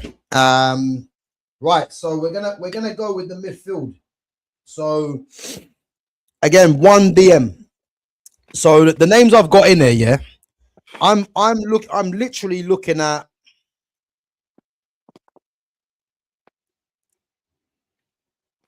I think it might be between two players, yeah. And I reckon the one that you're gonna go for is probably similar to mine, yeah. So you've got, and again, this is central midfielders, or I know, could we change the formation now, haven't we? All right, yeah. So we're looking at the DMs, yeah. So for the DMs, we've got. Well, sorry, it's between three players for DM. So you've got Gilberto Silva, Casemiro, or Dunga. For me, it's Casemiro. But I reckon you're going with Dunga, innit? Yeah. I knew you'd go with the Dunga. engine. Dunga was the engine. Yeah, He was yeah. the I engine. knew Like, you go bro, with Dunga. you know what? Yeah. Funnily enough, I clocked the other day on ITVX that they've got them World Cup classics. Have you seen it? Yeah. Yeah. So, bro, I haven't seen it now. bro, they're showing you the entire broadcast of classic games. So you've got the full 90 minutes, the halftime breakdown in it. I was watching the fucking 98 World Cup final before. Glenn Hoddle was in the studio breaking down the fucking. I'm like, why is the England manager there waffling shit like he didn't just crash out? It didn't make no sense, but it was interesting to watch. You know what I mean? Yeah. But yeah, man, like I've been going back watching a lot of them in it, and I think it was the Brazil Netherlands. Sorry, bro. I'm Sorry. just seeing. Casemiro, I have no clue who Dunga is. That's why you didn't go for Cafu and Carlos. I might let you off now, bro, because if you don't know But at who least he's Dunga honest. is, it At makes least a he's lot of honest. sense. No, but that's what I'm saying. Now I actually understand why he's gone the way he's gone, because he might know who Cafu and Carlos is, but he definitely, if he doesn't know who Dunga is, he definitely didn't watch them and see them and live that in it. Like Derreless definitely didn't go on the playground with a flyaway and do a Roberto Carlos free kick in it. He wasn't of that Yeah. age group. You know what I mean? Yeah. So it makes sense to me now, bro. So okay, I'll take back the pagan remark because it was just you. But yo, I encourage anyone that doesn't know some of these players that we're mentioning, go back and check out some of them World Cup classics. Like I say, I was watching the '94 Brazil versus Netherlands. Yeah, bro, fucking Dunga was the guy. Like constantly fucking like it. Every battle in the midfield, it seemed like he was involved, constantly getting back and pulling the defense out of some kind of trouble. He was just absolute fucking beast, and on top of it, some of the balls that he was playing through to the wingers and the attackers. Yeah. Yeah, he was naughty, bro. He was The naughty. thing with Dunga, yeah, Dunga was like an unsung hero, innit? Because Yeah, I know obviously Nish fan has said he won the World Cup, to be fair, but he was in a team full of stars, yeah.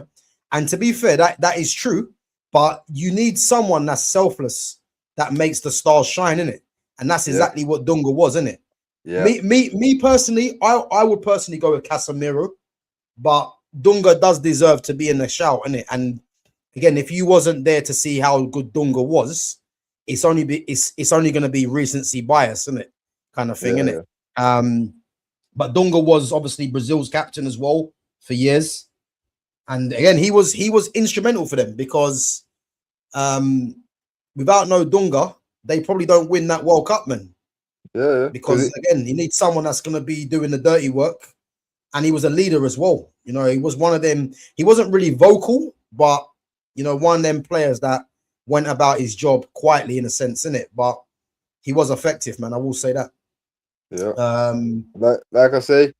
fucking when you've got You know players in your what? You team. know what, Fitz? I want to go Casemiro, yeah, but I think just based on the fact that you lost out to Carlos and Cafu, I think it's only fair, man, that we at least give you one. To be fair, bro, like I say, I do want it because obviously with these all-time 11s, the interesting thing is the difference on opinions, and it's also interesting to me, and I know that you've taken interest in seeing who the community would like to have in that team. You know what I mean? Like this isn't really just me and you deciding. We do always kind of like lean towards letting the chat input and help us out with it, innit? So, like I say, I understand recency bias, but like I say, like players like Dunga, bro, like I say, when he was shining, yeah, you had Rivaldo on the left, Leonardo on the right, you had fucking Romario up front, bro. Bebeto. Bebeto, this is what I'm saying. Like he didn't need to be the star, but them man doesn't matter how good that attack is. If the midfield's losing every fucking battle, you getting nowhere. You know what I mean? And Dunga was monumental to their success. And like I say, I remember him being the engine anyway, and then going back and watching some of these games, like the classic games. Any game you see Dunga in, obviously you take note because he's got the captain's armband on, but bro, he stands out. Like he is fucking ridiculous. Like looking at him, like top tier midfielder.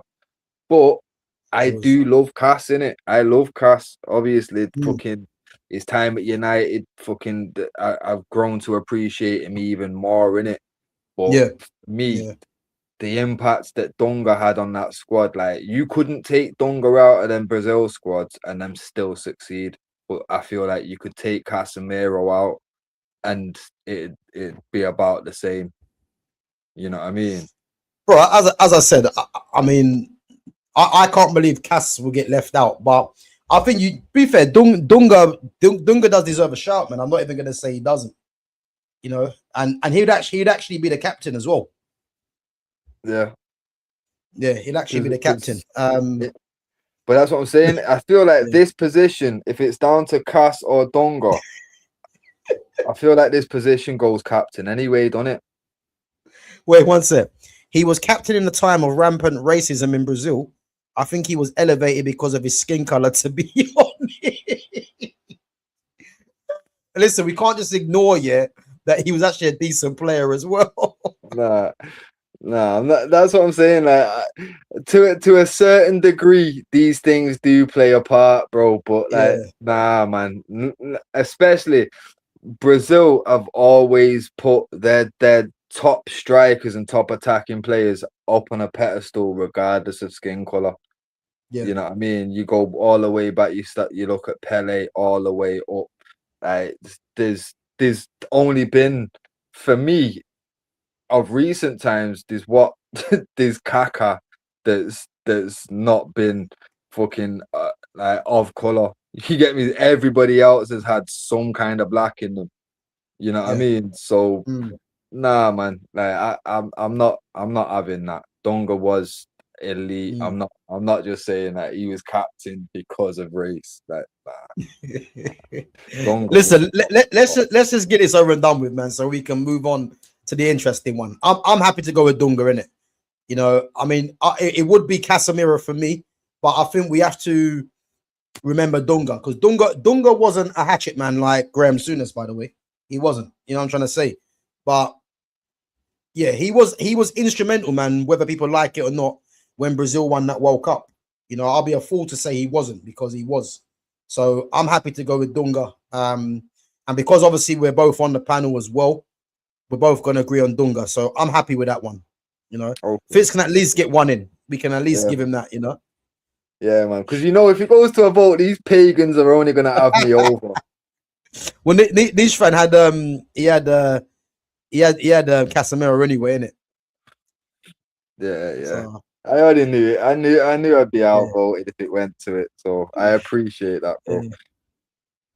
And guys, make sure you're smashing the like button as well. And make sure you're subbing to the channel if you're new. And again, make sure you go and follow Fitz on his socials, which is in the description. And guys, also we have got a Discord as well. So again, if anyone wants to jump on the Discord, man, obviously the Discord is if anyone's got any updated football news, or we just have a general chat on football as well. So yeah, if you guys want to get on the Discord, then let us know, man. We can put that in the chat. Listen, let's move it on. Let's move it on, and we're gonna go to the number 10 positions now. Again, my team's locked in. Yeah, what I'm looking at. Yeah, so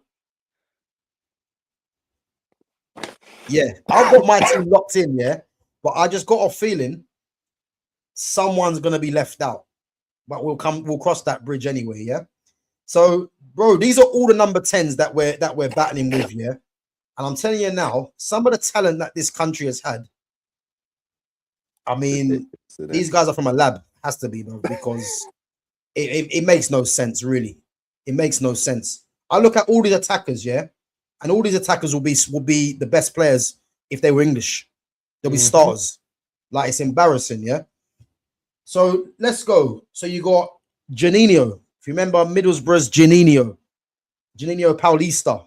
What a player he was, yeah. What a free kick he had as well. Nah, bro, you're thinking of Janino Pernambucano from Lyon.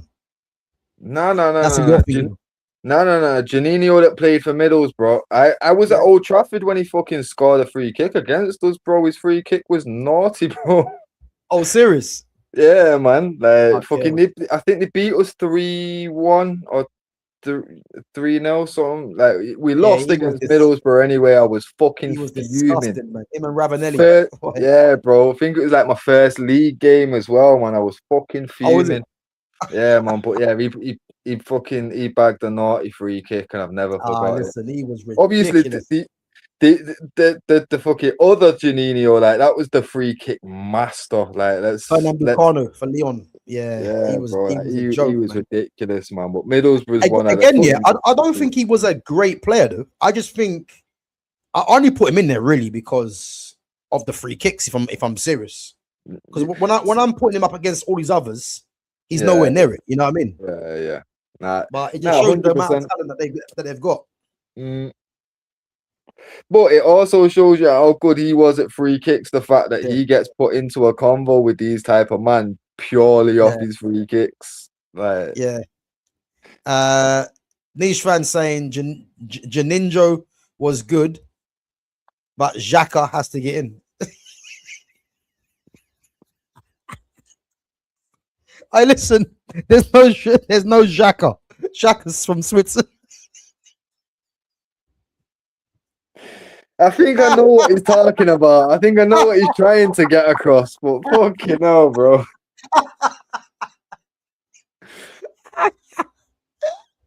Janinjo and Kaka. Listen, just for the spelling mistakes, bro, they're not in.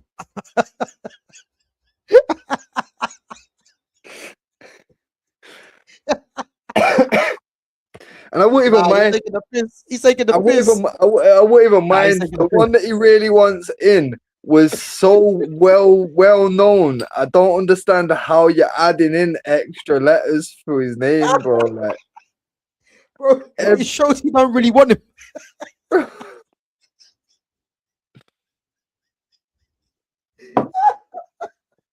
Fucking hell. Oh man, you're killing me. Oh, niche fan, big up yourself, man. But you can't really. Oh, here we go. We finally got there in the end. You didn't really want him in, man, did you? Oh, allow it there, less, man. Allow it, man. Allow it, man. What we doing here? You're killing me. Hey, listen. All right, let's get back on track, man. So yeah, Juninho Middlesbrough, Juninho Pernambucano, Julio Baptista, I put in there as well. Do you remember Alex from Fenerbahce, the left-footed one? Yeah. He was a bad boy, and this is why, when we see, you see what it is now, I actually forget about some of these players, and how dare someone tell me that Jude Bellingham and Bruno Fernandes are number 10s? How dare it? How dare they do that, bro? This is my thing, man. Like when people talk about anyone in today's game about what a 10, I look at it like you're taking the piss. Nah, not how can you, man? We come from an era where the 10 was the guy. You know what I'm saying? Yep. Nowadays, just whoever's got the biggest ego is gonna fucking play in that 10, but they're not gonna play as a 10. It's one of them, man. What, bro? You know what's funny? Actually, the other day, before I forget, I went out to watch the England and Ghana game, and we'll get onto that debacle after, man, because that was nothing short of an absolute joke. Yeah, we'll get onto that after, But I bumped into one guy in there, Man United fan, just literally how I started speaking to him, I asked him because I see the Portugal beat Uzbekistan 5-0, innit? Yeah. And literally, literally, like I asked him who scored the goals, and he said Ronaldo got 2, and I went to him, did Bruno score? And he goes, nah. And bro, he said the same thing about Bruno, yeah, exactly what we've been saying in terms of everyone eats. I mean, he eats and no one else does, so he can kind of see what the problem is with that player, yeah. But in the same sense, he rates Jude Bellingham, which didn't make any sense, yeah. And bro, when the game finished, yeah, I spoke to him after the game finish. He was saying, "Do you know what? You might be right on Bellingham." I told him, bro, I don't. There's no might about it. I am right. And then when I look at number 10s that we're discussing, yeah, it's why it's impossible to rate Jude Bellingham. It's impossible. There's nothing that's gonna make me rate that guy, yeah, because we'll get onto the England thing after, because he was a joke, and he's a joke in general as a player, man. I've never seen nothing like it, yeah. And when we start talking about players like this, it just brings it home, man, that we was in an era of some real 10s, and these guys were not even talked about as being the best players in their era. Yeah, you see what I mean? And look how good they were. But that's the thing. When 10s were basically like, yo, this is the guy, you know what I mean? But yeah, essentially every team had a couple of 10s within their squad, but you always had like the star would be the striker or whoever had like the best PR. Like there was times at United where Beckham was the star at the club. Yeah. Wasn't the best player at the club, but at the time he was the star in it. Obviously, these kind of players like that really get all the limelight. Usually, like they've got real fucking great number 10s in their squad that explain a lot of, you know what I mean, like a lot of the stats or a lot of the reasoning behind why the shit worked. Like for example, Cantona, the way he played as a 10 literally carried us to trophies and carried fucking kids to trophies and that, you know what I mean. And then when Cantona left, fucking you bring in Sheringham and you see the difference between a Sheringham and a Cantona. It's like, well, fucking hell, like Cantona was absolute top tier, and everyone put him in that kind of bracket. People only really associate Bergkamp to that level, like from the Prem. But when you actually deep it and you think, right, look at players like Zola that get overlooked. Zola in today's era would be fucking 4 or 5-time Ballon d'Or winner. But the funny thing is, you know what's actually funny, yeah? If you look at how systems are now in football, yeah, where would Zola actually play? That's the problem. That's the thing, because now there isn't any real 10s out there, so no team really plays with 10s like that. And the way that they do play with a 10, it's like what United do. It's not even a 10. It's a secondary striker. You get me? Yeah, that's what I'm saying. So the funny thing is, Zola would probably have to play on the left as an inverted wide man. Yeah, that's how mad it is. But that's the thing, though. If someone was to pick up, like, if you could take Zola, like, from 98, for example, 98, 99, and put him in today's game, the coach would literally have to be able to say, no, you're going as the 10 and you're going to play like an old school 10 should. You know what I mean? Like, you'd have to have the coach on board with it to fucking, like, work properly, innit? But like I say, you could pluck a 10 that a lot of people don't even go into people's lists. Like imagine put a Kocha in today's game and let him be a Kocha. Bro, it'd be ridiculous. It would be fucking ridiculous. But again, no one even thinks of a Kocha when you think of the best 10s in that era. Bro, even he slips my mind. Like, if I'm honest, it even slips my mind. Because there was an abundance of quality in that position. Nowadays, it's that scarce where fucking they've literally kind of wrote it out, and now it's getting that way with strikers where they're writing strikers out of the fucking game. Essentially, they don't even have real number 9s like that no more. There you go. So like I say, I'm not really fond of the way that the game's going, but when you actually go back and you look at the era that we like kind of grew up watching, Yeah.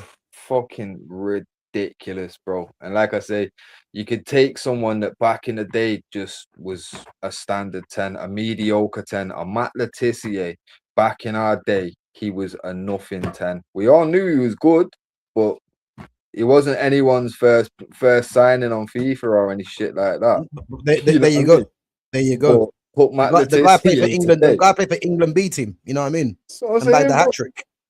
Yeah. fucking ridiculous. But put him in today's era, let him play a proper 10 role, Ballon d'Or contender, winner. Let's be real.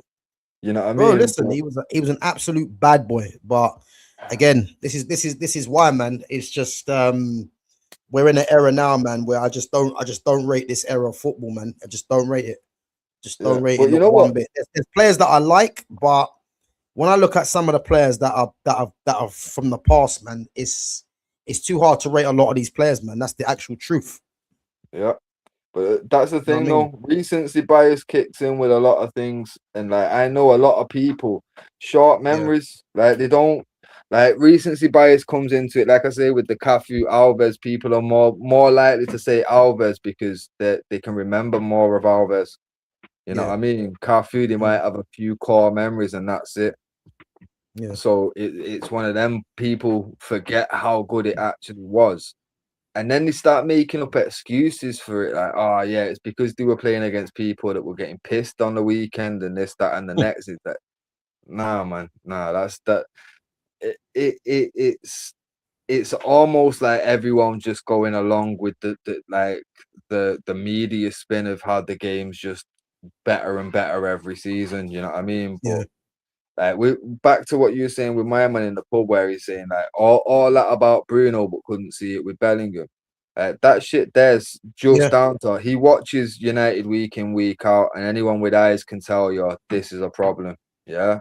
Mm. But he's obviously only seen Bellingham when he puts on an England shirt.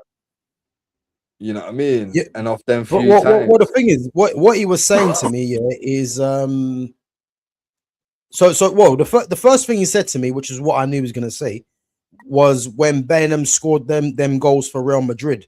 But again, when people point to the fact when Bellingham scored those goals for Madrid, when he went there in his first, I think it's his first season, yeah, they don't actually realize that there's a reason why he scored those goals because they had no striker, and Ancelotti played him as a false nine, the most advanced midfielder, and he was basically playing as a box crasher because they had split strikers in Vinny and Rodrigo. As soon as Mbappe comes in, is there any surprise why Drew Bellingham's goals dried up? Not really, because Mbappe's occupying the space that Bellingham was taking up. So again, people that think he's good because of the goals that he scored, they was never sustainable. Because as soon as a striker comes in, those goals that he was getting ain't gonna be there because they had no striker. And all it means now is that his goals have passed on to Mbappe. So that's how football works, isn't it? You know, and the fact that people didn't see that, because Jude Bellingham's never been prolific in his career ever. So why is it people think he's a good player based off the supposed numbers that he got in one season? Like, just have a look at that season and look at it as like a anomaly, because he's No, not going to do that again. He's never but that's shown the that in his thing, career though. so far. People You that know what I mean? aren't watching him like play for Real Madrid, they're only Yeah, gonna hear the stats of his first season and think, oh yeah, he's a quality player. He went yeah, there and look what he's doing. But again, mm, like you're saying, it's less about the player and more about the system. That you know what I mean. yeah, As soon as the system changes where he's not gonna play as like that false nine box crasher, then yeah. suddenly his numbers all drop off, and Mm, now he's back to what he was doing fucking previously. You know what I mean? If not there you worse go. numbers. So it's like, well, like you're saying, that season is an anomaly, but these man aren't watching to know that that's how it was, like the system was set up. They're Yeah. just seeing, What the thing is, they're either not watching, yeah, or they don't care enough. no, well, it'll be a bit of both. They don't care enough because they're not Real Madrid fans, Yeah, and they're not watching because, again, it's La Liga. It's not the easiest fucking league in the world to watch. And obviously, even if you have got Sky and whatever else, and the matches are there, it's not like every single La Liga match is accessible, just like Premier League matches are. You know what I mean? On a Saturday, you can flick through Sky and you've got about 7 channels all with different matches on. You know what I mean? You can't do that with La Liga. You might have a fucking El Clasico or a Barcelona match every now and again, but it's not like there's fucking tons of it. So I feel like a lot of people that rate Jude, it's literally the going off word of mouth, FIFA ratings, fucking, you know what I mean? Like just stats and records that, as we know, they hide what really shows you shit. You know what I mean? It's the stuff that they don't show you that's most interesting when you're seeing it. Oh yeah, his first season he got this GA. Okay, cool, but it's everything else that fucking matters after that. You know what I mean? Like for me, Jude Bellingham falls perfectly in the same category as Bruno, but again, 100%. Yeah, people are gonna these United fans that don't really watch. They're just United fans. They say the United fans because the whole family have been or whatever, or they're married to a United fan or whatever the fuck. You know what I mean? And they'll go around saying Bruno's the shit because they don't actually watch, or if they do watch, they don't watch and understand, and you know what I mean? They're not invested in it. Again, they just don't care enough. You know what I mean? But for me, these man absolutely fucking outrageous that they can even be classed as 10s. But again, it's embarrassment to the game, man. I told him as well, man. When I see Jude Bellingham wearing a number 10 shirt, it boils my blood, man, because I can't understand how a player that bad technically, can be wearing a number 10 shirt that's been donned by some of the greatest players to ever play the game. Messi, Maradona, Ronaldinho, Zidane, Riquelme, Bergkamp. So Rivaldo wore a 10 at one point. Bro, it's just an absolute joke, man. Like some of the best players to play the game wore 10, and now we see that on a guy that is just known because he runs. What are we doing? It's embarrassing, man. But anyway, let's get off this Jude Bellingham guy because he makes me sick, man. I ain't gonna lie. Get back to some real number 10s. Who else? Bro. I had to drop that in, man, because I'm going through some of these names. And if you remember Alex, this Alex he was class, man. Not even rated as a top player like that. But if you remember him, he was a bad boy. I'm telling you. Big up Dereless says, yo, if I don't be back in time, take care. I'm being kidnapped by the wife to go Asda. Bro, tell her there's more important things, man. Tell her to wait. Tell her to go by herself. There's more important things. Nah, man, big up yourself anyway. Let's go through these 10s again, yeah? So you got Juninho from Middlesbrough, Juninho Pernambucano from Lyon, Alex from Fenerbahce, Philip Coutinho, bad boy, Julio Baptista. We're going to rule out the wingers, yeah, because obviously this system is going to be more strikers come. Actually, no, we can put them in the winger one, actually, to be fair. But the 10s, Ronaldinho, Rivaldo, Neymar, Kaka. Yeah. So listen, I'm not even gonna piss about, yeah. Not gonna piss about. Because this guy here. Wait. Who? Bro, it's non-negotiable. We know what we're doing here. Come on. Dino, yeah? Yeah, come on, man. Right. But one sec, because I've got a way to make all this shit work.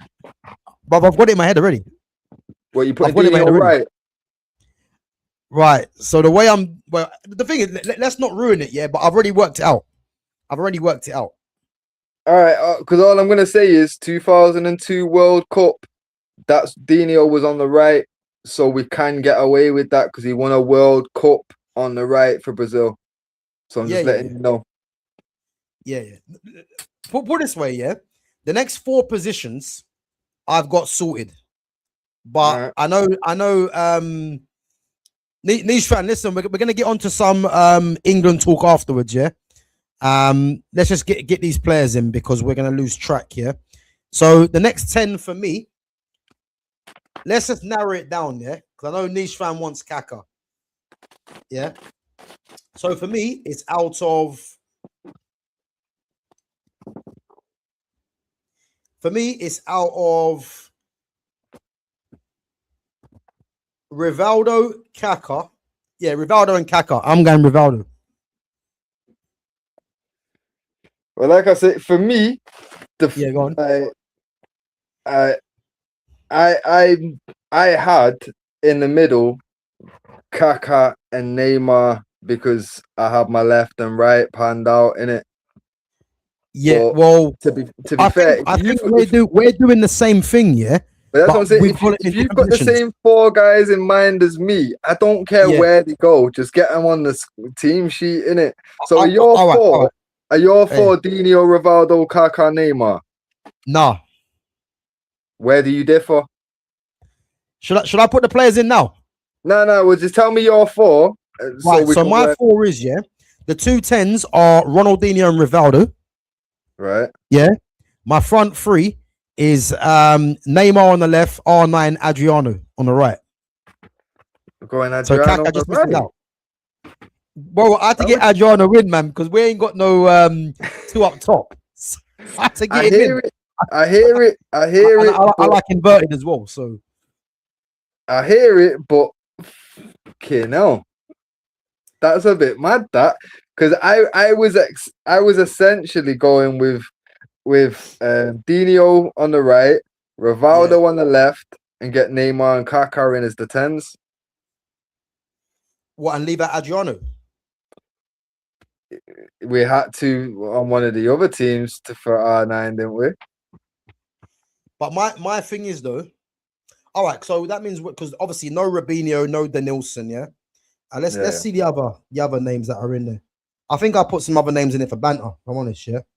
Because to be fair, up top, like I say, he was another one like Taffarel up top.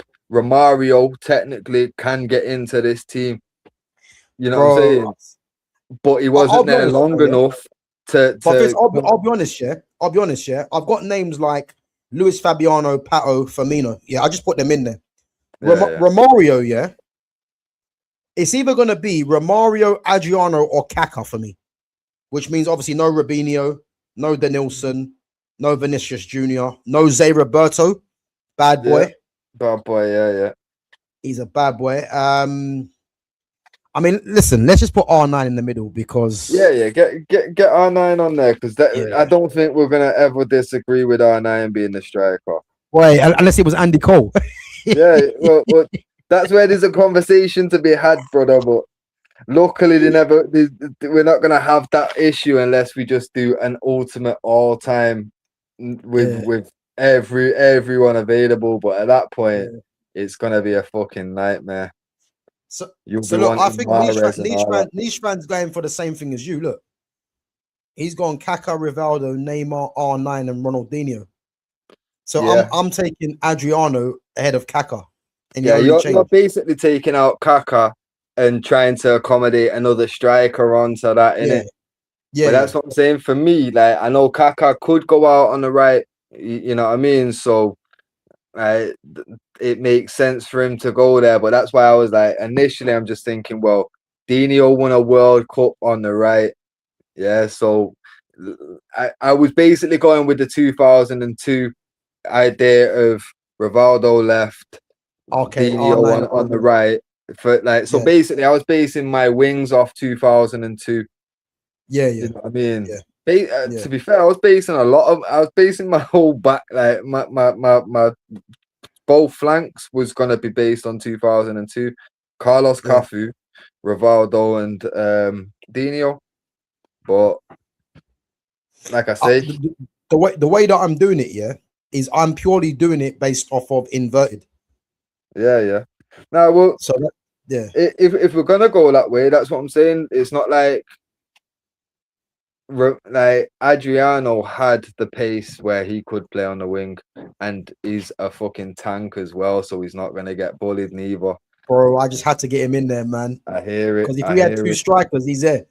You know, and that means we're leaving out Romario as well. But that's what I'm saying. That's what I was just about to say. That's the but in it. Like fucking Romario, like you see what I'm saying there about the pace that Adriano had and the fact that like you just couldn't get him off the ball. All Yeah, that can be said for Romario as well. And yeah, to be yeah, fair, Romario, I know because we're going from 95. Romario's cut off was like fucking what? Like I think 98 was his last World Cup, innit? yeah. Yeah, I think it was. In fact, let me just double check that. But fucking obviously, like when you're deep in it and you're like, well, there's only a couple of years there. Adriano, same could really be said for like Adriano at his best, innit? Yeah. What one sec.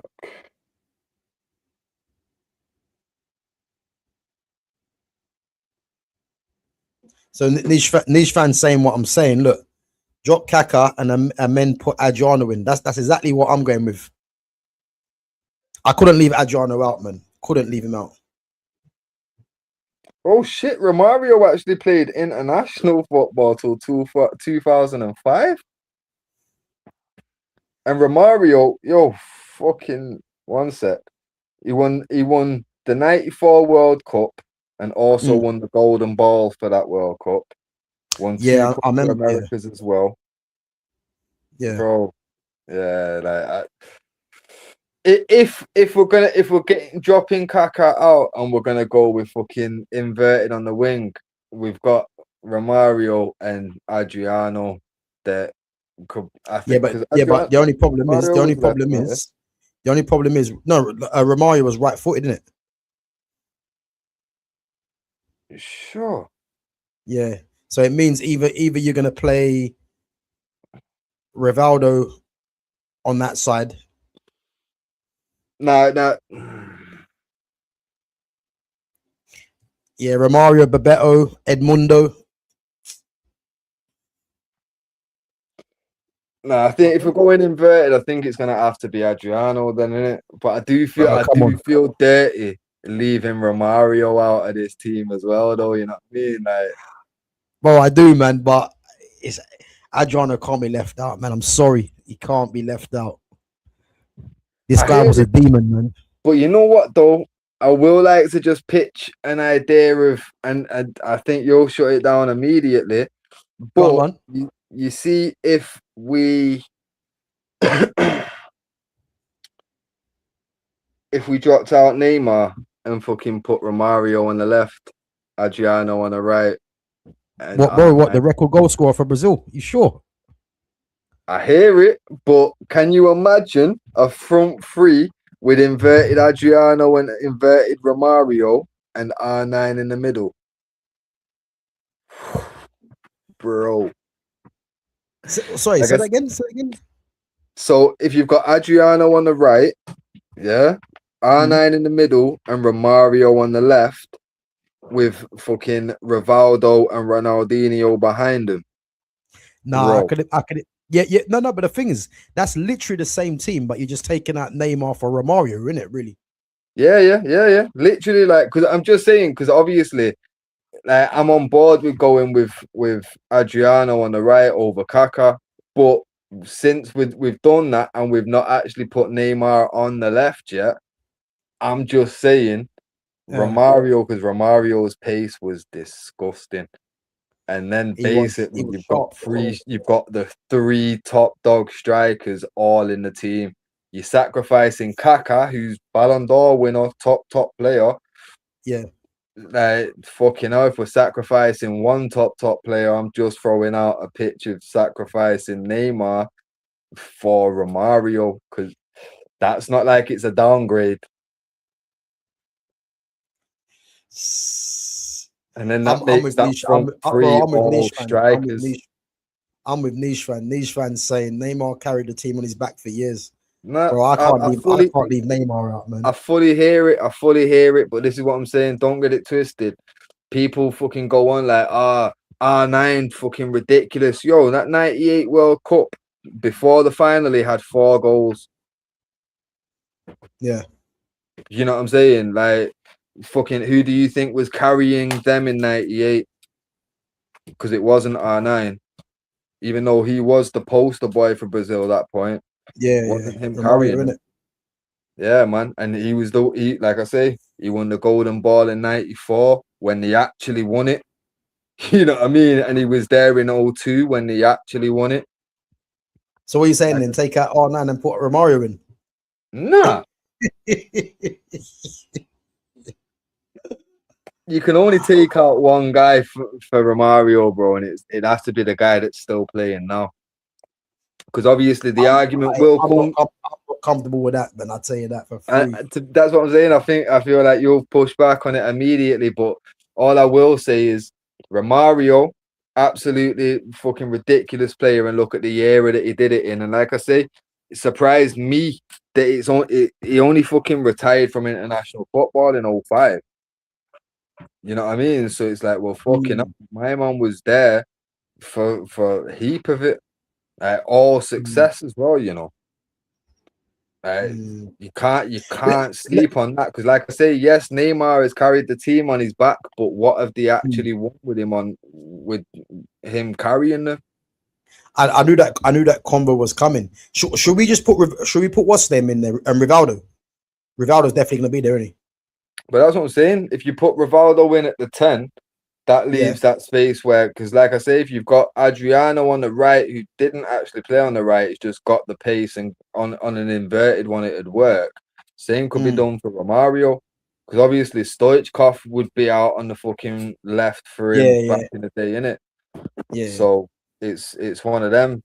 Obviously, he never really needed to do that position or that role, but he could do with the inverted idea.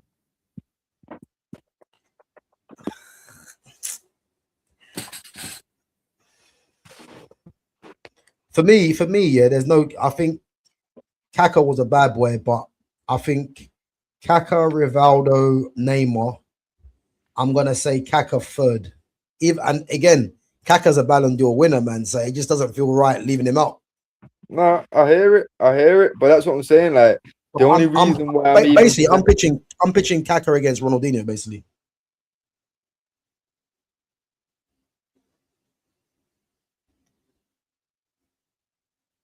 Do you know what this is? It's a fair shout. Adriano's prime period was much shorter than all of the others being discussed. But Adriano was a demon, man. He was an absolute demon. No, 100. I have to get him in there. And that's what I'm saying. For me, I agree.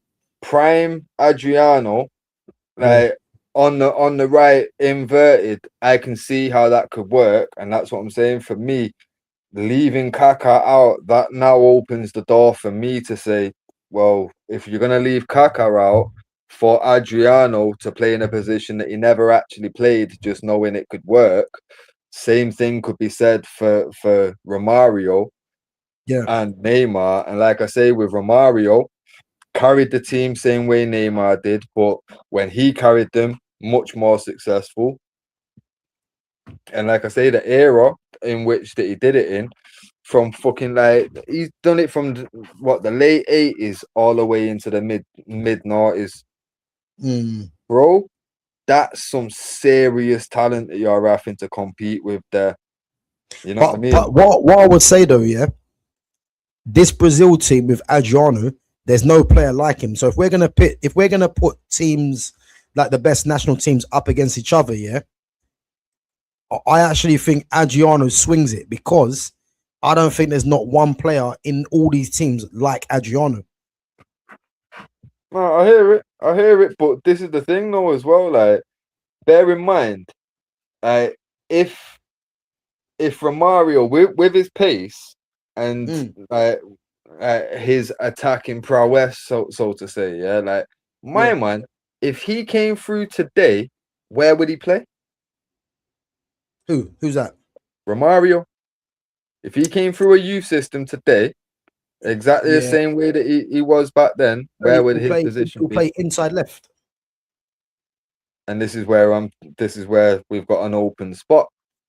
But bro, I can't leave at Neymar, man. I can't do it.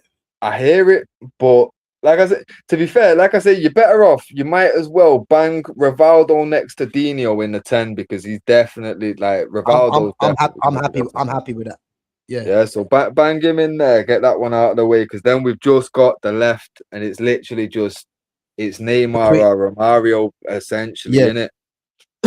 And for me, like I say, I know Romario never actually played there, but if he was playing today with his Yeah. speed and all of his other attributes, that is definitely where he'd be playing. And like I say, did it for a long time. His period was very successful. Like I say, fucking he was at Barca when Barca were fucking ridiculous as well, and he was the star guy amongst Stoichkov and Haji and Coleman, and bro, it was ridiculous the amount of talent they had there. You know what I mean? So wait. So are we saying there's no Kaka? Yeah. There's no Kaka, but Yeah. like I I'm say, happy with that. Yeah. Because that does I'm lead me to say that if there's no Kaka, Neymar over Mario I knew you were gonna does say that. seem a bit much. It does seem a bit much, bro. Bitch, Like you're I killing say, me, man. bro, Ah. Romario was ridiculous. So good that my man, like I say, my man played in the Brazilian league for years and was still getting called up. You know what I mean? Like his name was safe in that squad. Niche fan saying Brazil saying go 4-4-2. Nah, bro, we can't go 4-4-2, man, because that's gonna mean we're gonna leave Dropping out an attacker for an extra drop an attacker. midfield. Yeah, I'm not with that. You know, sacrifice a midfielder, but you need someone that's gonna hold the midfield because you can't just have all these attacking players. So that's why Dunga's there, man. This Dunga's is what key. I did say at the start, though. This is why I was saying, can we just cut the midfield out and just have a defense, like a back five, and then just an attack, just tens, wingers, and strikers? Because that was the only way we Nah. were actually making it work, and we were still gonna have to leave at least one bad boy out. You know Yeah, what I but the thing is, mean? the way I'm looking at this team, though, yeah, the balance of it is actually good from what I'm Yeah, yeah. seeing. Because you got Rivaldo and Ronaldinho in the tens, left foot and right foot. Adriano is playing more as again, Danny Alves is going to bomb down that right hand side. So Adriano will be playing inverted anyway. R9's there, and it's between Neymar and Romario. And that's what I'm saying. Considering you've got Adriano on the right, and that's basically it's a striker with the attributes to go inside forward. Romario fits that perfectly, and we've already left Kaka out. Listen, let's put it down to a vote, innit? Because I'll tell you now, yeah, So we know where this is going. Come on, chat, bro, let's get it over bro, with quick. it's got to be Neymar, man. I'm not entertaining Neymar missing out on this. Brazil's Nah, all-time top scorer, yeah, and he's not even a striker. So I hear it, but again, this is exactly what I just said before about Mbappe. I yeah, expect it from Young. He was the exact. Mbappe was Neymar 2.0. yeah. Yeah, like let's be Yeah. clear. He's been from Young. He's gone to all the best clubs. He's had all the best staff, facilities, etc. He's been the guy that the team's basically running around. If not, like I say, his time at Barca, it still was, even though it was Messi's club, it was still it Yeah. was MSN in it. Yeah. Like them three were the three stars. You get me? He might have been a fucking support role for Messi, but he was still one of the like by name people were talking him. You know what I mean? Yeah. So, like for me, I expect him when, like I say, people say he's been carrying Brazil on his back. Well, he's been the best player from Brazil like in his era, so it's going to be perceived that he's carrying them because they have fell off compared to what we've known them as. They fell completely off. But again, that doesn't go in Neymar's favor. You know what I mean? The fact that Brazil have fallen off, okay, he's been the best of a bad group right now. You know what I mean? And you know, I'm right now I'm playing devil's advocate because you know how highly I rate Neymar, Yeah. but Romario has got the accolades to go with. And on Nah, bro, top of listen, it, I agree. Romario definitely deserves a shout, yeah. I'll tell you where I stand on the Romario one is for me, it's either Romario or R9. nah, because R9's got to be in it because it's fucking Yeah, R9, yeah, but innit? that's my point. So if R9's got But to be in it, then nah, Romario can't for me. this is the thing for me. Obviously, when people were talking of like when R9 was coming through, that it Yeah. was he's the next Romario. That's how good Romario was. Yeah. R9 was at his absolute peak. People were saying he's the next this guy. So, like, for me, that goes a long way to begin with. You know what I mean? And then when you actually deep it, you look at R9 and you look at Romario. If you're gonna play one of them up top and one of them on the left, I'm playing Romario left because I feel his attributes fit the role better. And I feel like R9 was the more clinical striker. So he's who you want in the middle. You know what I mean? But for me, Romario, like, I think if we're not going Kaka, I think it's a lot easier to say, well, if no Kaka, can we really justify leaving Kaka out for a man that never played that position when we've got another man that could do the same thing on the other side to complete the three up top to actually be natural? Wait. So what are you saying? What, Neymar never played left wing? Nah, I'm saying fucking Romario never played left wing. Oh, that's why Romario's not in there for me. Nah, but that's what I'm saying. Adriano never played right. That's what I'm saying. We've just done. We've literally we had Kaka. Adriano's something completely different. Yeah, but that's what I'm saying. Because we had a guy in Kaka who could play right forward. My man could have played that role and had played that role in his career. We've left him out when he justifies making the squad. Like you say, Ballon d'Or winner, all that. And that was during the Messi Ronaldo times, you know what I mean? So for him to have been in there tells you everything anyway.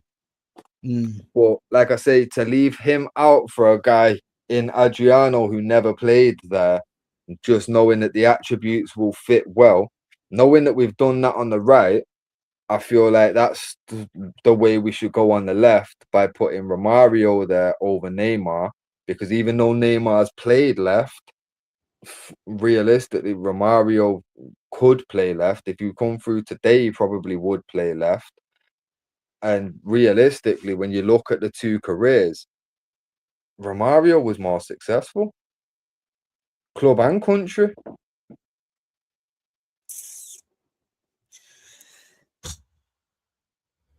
And to be fair, when he was at Barca, he was the main guy, not the support role. You know what I mean? And like I say, that good that my man decided, I'm just gonna go and play in Brazil. Like I've heard shit about fucking Fergie reached out one time to try and sign him. He didn't care about money or none of that shit. He didn't care. He's happy I'm playing in Brazil. You get me? He was comfortable. And that's, bro, for me, like, to be that good where you can literally just say, I've won everything that I want to prove what I need to prove. I'm now just gonna go home and play football the way I like to play football and still force your way into them Brazil squads, knowing the quality that was there between those years. Yeah, bro, he's fucking ridiculous. Like I say, I don't see how we can leave Kaká out for Adriano and not utilize the fact of having three out and out strikers, but using two that have got the attributes to play inside forward to go that way in it. So basically, what you're saying is that if you've got Adriano playing there, it'd be unfair to leave out Romario, basically. Yeah, because the arguments against putting Romario left, all them arguments are the same arguments. No, but the thing is, I haven't got an argument putting Romario there. Yeah, I'm just saying that he can't be there for Neymar. No, but that's what I'm saying. But anyone that like, say for example, I said to you now, all right, well, give me the reasons why Neymar should start there. All them reasons I can fucking like kind of counter with what Romario did. You know what I mean? At club and country. And then obviously when you look at it, it's like, well, he never played there. Well, neither did Adriano. But he's got the attributes in it. Like, we've seen this before. We know it'd work. It's a case of we're trusting the fact that we know that these players' attributes and know how the instructions would be in it. Like Yeah. I say, if Adriano is gonna make it in over Kaká at right inverted forward, for me, it's only right that Romario goes on the left. Then, innit? I know it's fucked up to leave Neymar out, but it's just as fucked up to leave Kaká out. You know what I mean? We're not really. There's always gonna be at least two. Like no matter what we do, no matter who goes on the left, two bad boys have been left out. That there's an argument they should be in this team. Yeah, I There's agree. already two bad boys that have got arguments for why they should be in this team that didn't make it. You get me? Yeah. So there's gonna be at least four that had to make this team that just couldn't make this team. You know what I mean? We can't avoid it any further. We've got as many in as we can do, but at this point, like I say, the arguments for Adriano going on the right, I feel are just as valid for the left-hand side and Romario in it. And like I say, when you're leaving a player like Kaká out, it's easier to leave a player like Neymar out because Kaká arguably did more in his career than Neymar has done in his. You know what I mean? Listen, you've made a compelling argument. Yeah. Let me go through some of the comments and then we'll put it down to a vote in it because listen, when you actually think about it, yeah, before R9 there was Romario in it. I hear all that. And Adriano playing from Adriano for me had to be in there because he signed completely different in it. And again, the formation that we wanted to do. Pepe just scored, 2-0. Is it? Just scored, yeah. Oh man, So, this is what I'm saying. I've got that northern fucking service. There it goes. Boy, he just scored. Yeah, 2-0. But listen, well, as much as I love Romario, I think Neymar probably gets it overall. Romario missed 98 and 02 World Cups. His prime was 94. The later caps were only in friendlies as a novelty. Wait, novelty, I'll have to double check on that though. Still, Neymar would have won 3 Ballon d'Ors if CR7 100%. I'll go as far and say, yeah, if there was no Messi and Ronaldo, Neymar would have dominated the Ballon d'Or for however long he wanted to. That's how good he was. I hear it, but Kaká won a Ballon d'Or in a world with them. You know what I'm saying? Yeah, but like people can say if them man never existed. But that was a young Messi and Ronaldo, though, isn't it? But this, yeah, they were young, but this is the thing. He won it in a world with them. Now, if there was no Messi and Ronaldo, there's no saying that Kaká, because bear in mind, Kaká only fell off. Kaká was a record world signing for Real Madrid until like a week later. You know what I mean? Or like 3 days. In fact, I think it was fucking within the same week they signed Kaká then Cristiano, innit? And then straight away he went from being the star to being the backup. And he was just never the same. They just didn't, you know what I mean? He wasn't utilized to his maximum fucking capacity. But realistically, if he'd have stayed at AC Milan and there was no Ronaldo and no Messi, even if he did make the transfer, there's no Ronaldo fucking up his planet fucking Real Madrid no more. Bro, he would have been a hard one to get out of that fucking Ballon d'Or conversation. I don't know if, because obviously, bear in mind, like fucking with Neymar coming through, like probably more towards the back end of a Kaká fucking reign, he might have a little bit of a chance. But I feel like Kaká would have been so dominant at that point, he'd have won so many that it'd almost be like you're gonna have to wait till he's done now. You know what I mean? Because it is a popularity contest, and without Messi and Ronaldo, Kaká would have probably won about 4 before Neymar even come onto the scene. At that point, you're not taking him out of that position. Kaká was devastating. He was devastating. So, like, in a world where you take out Messi and Ronaldo, I don't think Neymar automatically becomes king because Kaká was fucking king. You know what I mean? Like. And both being Brazilian, I don't know if Neymar's gonna get, you know what I mean? But Listen, let's just put it down to a vote, man, because it's racking my brains. Guys, listen. Who we going with? Neymar or Romario? Let's just put it down because it's difficult. I mean, I'm gonna say Neymar. Fitz is Romario. I hear it. Every player who's played against Neymar said he and Messi are the best they ever faced. Niche fans saying Neymar Fitz. Why am I not surprised? Guys, Neymar or Romario. Who we going for? Let's see. Next vote decides it. Neymar or Romario? I can't believe we're leaving that. To be fair, they've had some devastating attackers, man. Bro, Robinho's not even getting a mention either.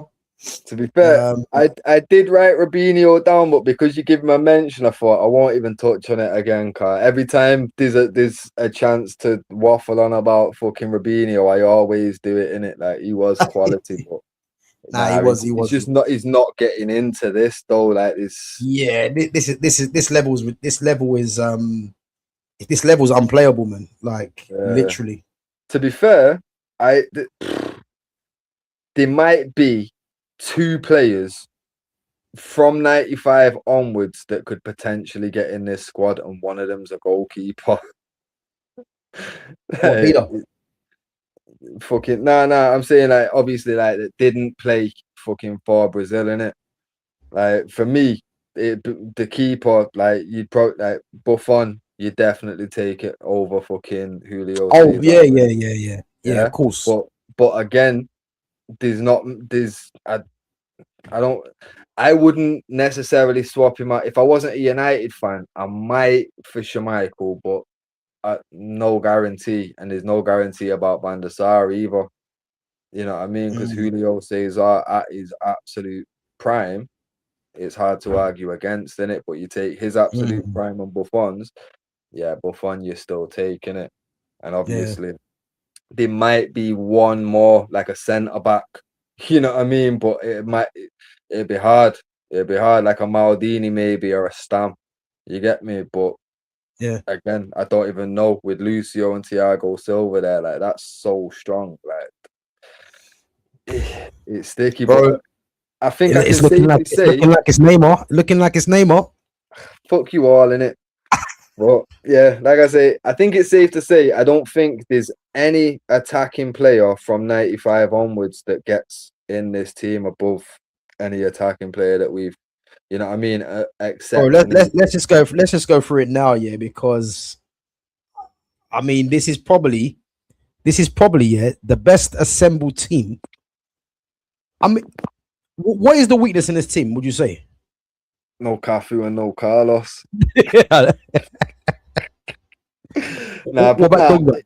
In all seriousness, there isn't one. The defense is elite. Obviously, my personal preference would have been Cafu and Carlos, but as I said before, in it, like Dani Alves and Marcelo, I'm not sleeping on these man in the fucking slightest. They were the best of their era. You know what I mean? It's probably a toss of a coin, isn't it? You know what I mean? Yeah, essentially, yeah. Because like I say, it's personal preference, and I always just lean more towards like the older eras, just because I do genuinely feel like they were tougher eras to play in. Fucking on all aspects, better players playing against you week in, week out. The leagues were tougher. Like I say, a lot of these players, like the top players that we got here, a lot of them have played in Italy. You know what I mean? It's like, well, that's not a surprise because that's how strong the Italian league was. Nowadays, if you played in the Italian league in the last 10 years, it means fuck off. Yeah. What does it really mean now? It's fucking. It's not one of the. I wouldn't even consider it a top 5 league anymore, which is sad to say. You know what I mean? But it's the way the game is now, isn't it? But fucking, when you're looking at it, you got Alves, Marcelo on the other side, Lucio and Thiago between them, and you've got Dunga as the fucking engine. in the center, and you've got fucking Dino, Rivaldo in front of him. Then you've got a top three of Neymar, R9, and Adriano. That's Bro, that team there, yeah. not. That team making me sweat, bro, because that team is ridiculous. I'm telling you. There's no weaknesses. As Niche fan said, man, there's no weakness there. You've got, and the thing is what I like about this team, yeah, is that front five, yeah, they're all interchangeable. Like Neymar could find himself picking the ball up where Ronaldinho is, and Rivaldo. Ronaldinho can go to the left. Rivaldo could go in the false nine, if anything. You know what I'm trying to say? Adriana can move there. You know, bro, this team's ridiculous. I think from all the teams we've done so far, I think this has to be the strongest team we've done. Because I think the France team we done was strong. I think this team beats the France team. Yeah. Because as strong as the France team is, like even just down to like simple things like the fullbacks, Thuram, absolute quality. And who did we go on the left? Was it Lizarazu or was it Everett? Oh, you know what, actually, let's go player for player actually, and we can compare it, innit? So Julio Cesar or Bartes. Or Bartes. Oh, it was Lloris Lloris, yeah. Lloris, yeah. I'm going Cesar over Lloris. Same. I'll go Cesar as well. Marcelo or Lizarazu. I'm going Marcelo. I like Lizarazu. I'm probably gonna have to go Marcelo. Yeah. Lizarazu wasn't as good as Carlos, but Marcelo not far off in my eyes. There was a few things that Carlos was better at, you know what I mean? And but very, very close, like almost like a clone in it. Yeah. But this is a good one. Alves or Thuram. That's fucked, in it. I do lean towards Thuram more on that one, I can't lie.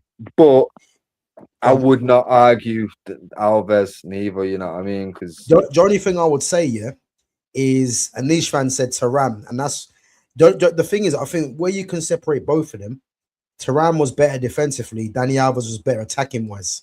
So I think that's where the issue comes. And that's probably where I more lean towards Thuram naturally anyway. More defensive. Yeah. But that's the first thing niche fans agreed with me on all night. Big respect for that still. Thuram or Alves. You know, I'm gonna say Dani Alves, and only because I was an attacker, so I'm gonna favor the attacker. Yeah.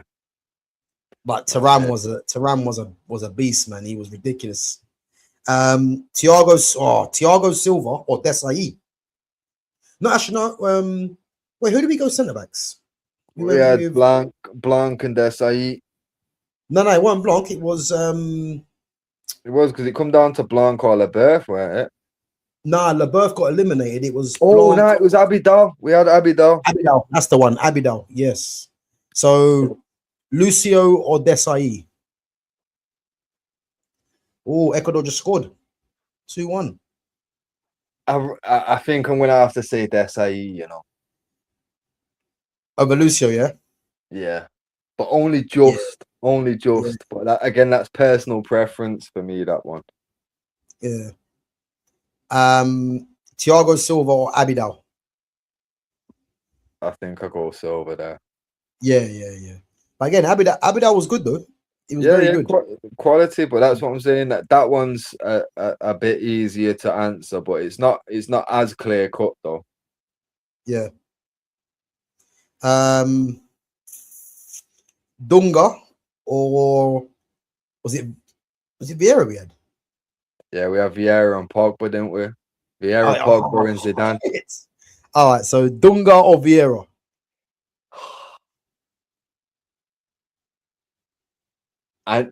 This is the thing, it's personal preference. For me, Vieira, but Dunga as well. Dunga was fucking ridiculous, but personal preference is Vieira. I can't lie. Yeah, I'd say Vieira as well. This one's a killer. Pogba or Rivaldo? I think we should stop doing this, bro. Because Pogba Nah, or this is this Vieira is this is. or Rivaldo. Let Niche fan answer, man, because I want to I'm see. gonna go Rivaldo for the fact that my man did it in a harder fucking era. You know what I mean? He did it. I Niche fans going Rivaldo as well, man. He's Yeah, going man. Agreed Rivaldo on as everything on well. this side of thing. Fucking, why couldn't you do this when it was full back time, man? Guy The remembers everyone from back in the day now, innit? the only thing is though, yeah, it don't feel right not saying Pogba because, bro, Pogba's one of the most Okay. talented players I've seen. Like he can, there was no weakness to his game, man. It was ridiculous to be that complete, yeah, in so many areas, yeah. But without, I remember when watching Barca against Valencia, yeah, when Valencia had Albelda, Ruben Baraka, um, I think Aymar was there as well, yeah. And I remember Rivaldo bagged the hat trick, and the last goal was an overhead kick at Camp Nou. Bro, I was getting mad. Like Rivaldo was just, he was different, man. Left footed as well. Yeah, Rivaldo, Pogba, Rivaldo, you know, Rivaldo. Like I say, I think I've got a lean for fucking Rivaldo there because, like I say, I remember shit like fucking. I remember the group stage in the '99 season when Yeah, we played Barca in it. Fucking, I swear it was 3-3 both legs, weren't it? yeah, Like absolutely ridiculous fucking games. But I remember before the first game, the only player at Barcelona that I was actually concerned about was Rivaldo. And every time he touched the ball, he looked like a fucking beast. Absolute beast. And that shit's always stuck with me because every time I saw him, mm, like, I think there's only been one time I've seen him do something where I'm like, what the like, yeah, I've lost respect for it. Like, yeah. remember, he went down holding his face or some shit in it, but the guy come nowhere near him. He just proper like WWE, like someone was meant to swing a punch and didn't, and he still sold it in it, bro. Like, yeah, I was like, yeah, that's ridiculous. But again, a lot of players back then was doing that shit anyway, in it. So Yeah. it's all you had to do was fool the ref back then, though, in it. So it was like it encouraged players to do that kind of shit. But yeah, Mm. like Rivaldo, every time I seen him play, bro, he was Bro, Rivaldo just was, scary. I'm serious, man. But that Barca team, man, they've had some ridiculous players, man. You know what I Bro, mean? trust. Let's move on. Then we got what Ronaldinho was a Zidane. dad. Oh, Oh, bro, I've got to bro, say Ronaldinho because he's one of my favorite players. But I'll tell you one oh, thing, yeah. I'll tell you one thing.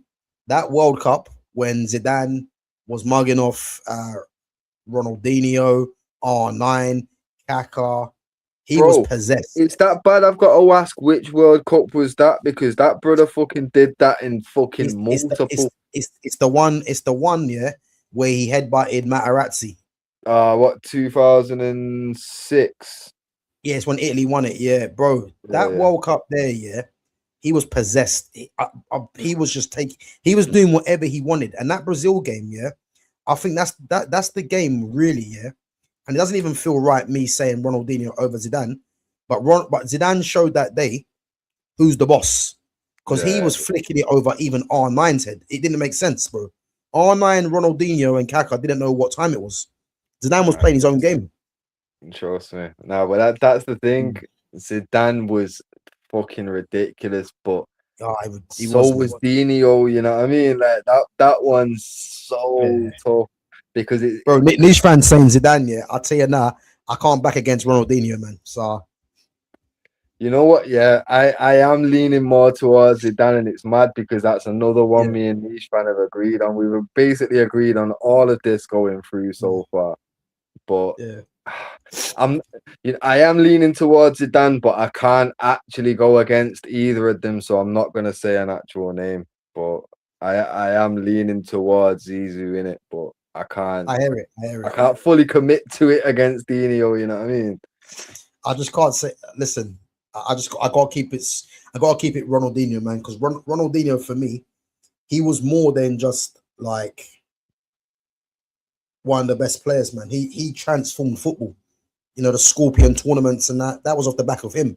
The Nike adverts. Yeah, yeah. You know what I mean? So it was Yeah, more than that. But standard, like I said, yeah, it's same with like my argument with the fullbacks earlier in it. Like them man changed how people viewed certain aspects of the game. Dino did that.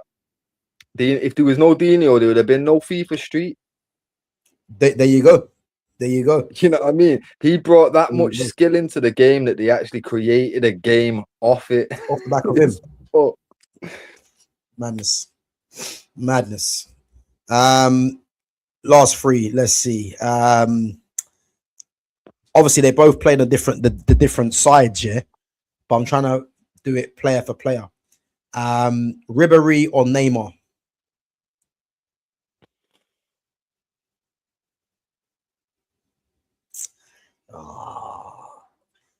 I've got to say Neymar, yeah. But Frank Ribéry, well, he was a demon, Frank Ribéry. I think I'm going Ribéry on that one, you know. You got Ribéry, yeah? I think so. But it depends on what it is that you want. In like a big part of me, I prefer like the flair in it, the tricks and all that shit. So there's a big part of me that wants to go Neymar. But if I was picking someone for my team, I know Frank Ribéry is he's an engine. He's an absolute. The reason why I picked Neymar over Ribéry, yeah, is just because of it's the impact that Neymar has given to football, in it. That's purely what it is, because Ribéry was class, isn't it? And again, when you look at players in this era right now, yeah, there's no Frank Ribéry. You know, I would say the closest player to a Frank Ribéry, and he's not even close to him really, is someone like a Kvaratskhelia. You know what I mean?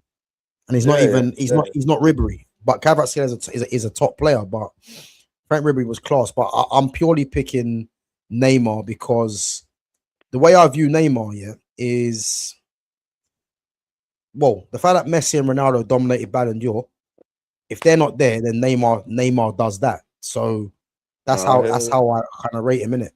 But that's the thing for me, because of that. Yeah.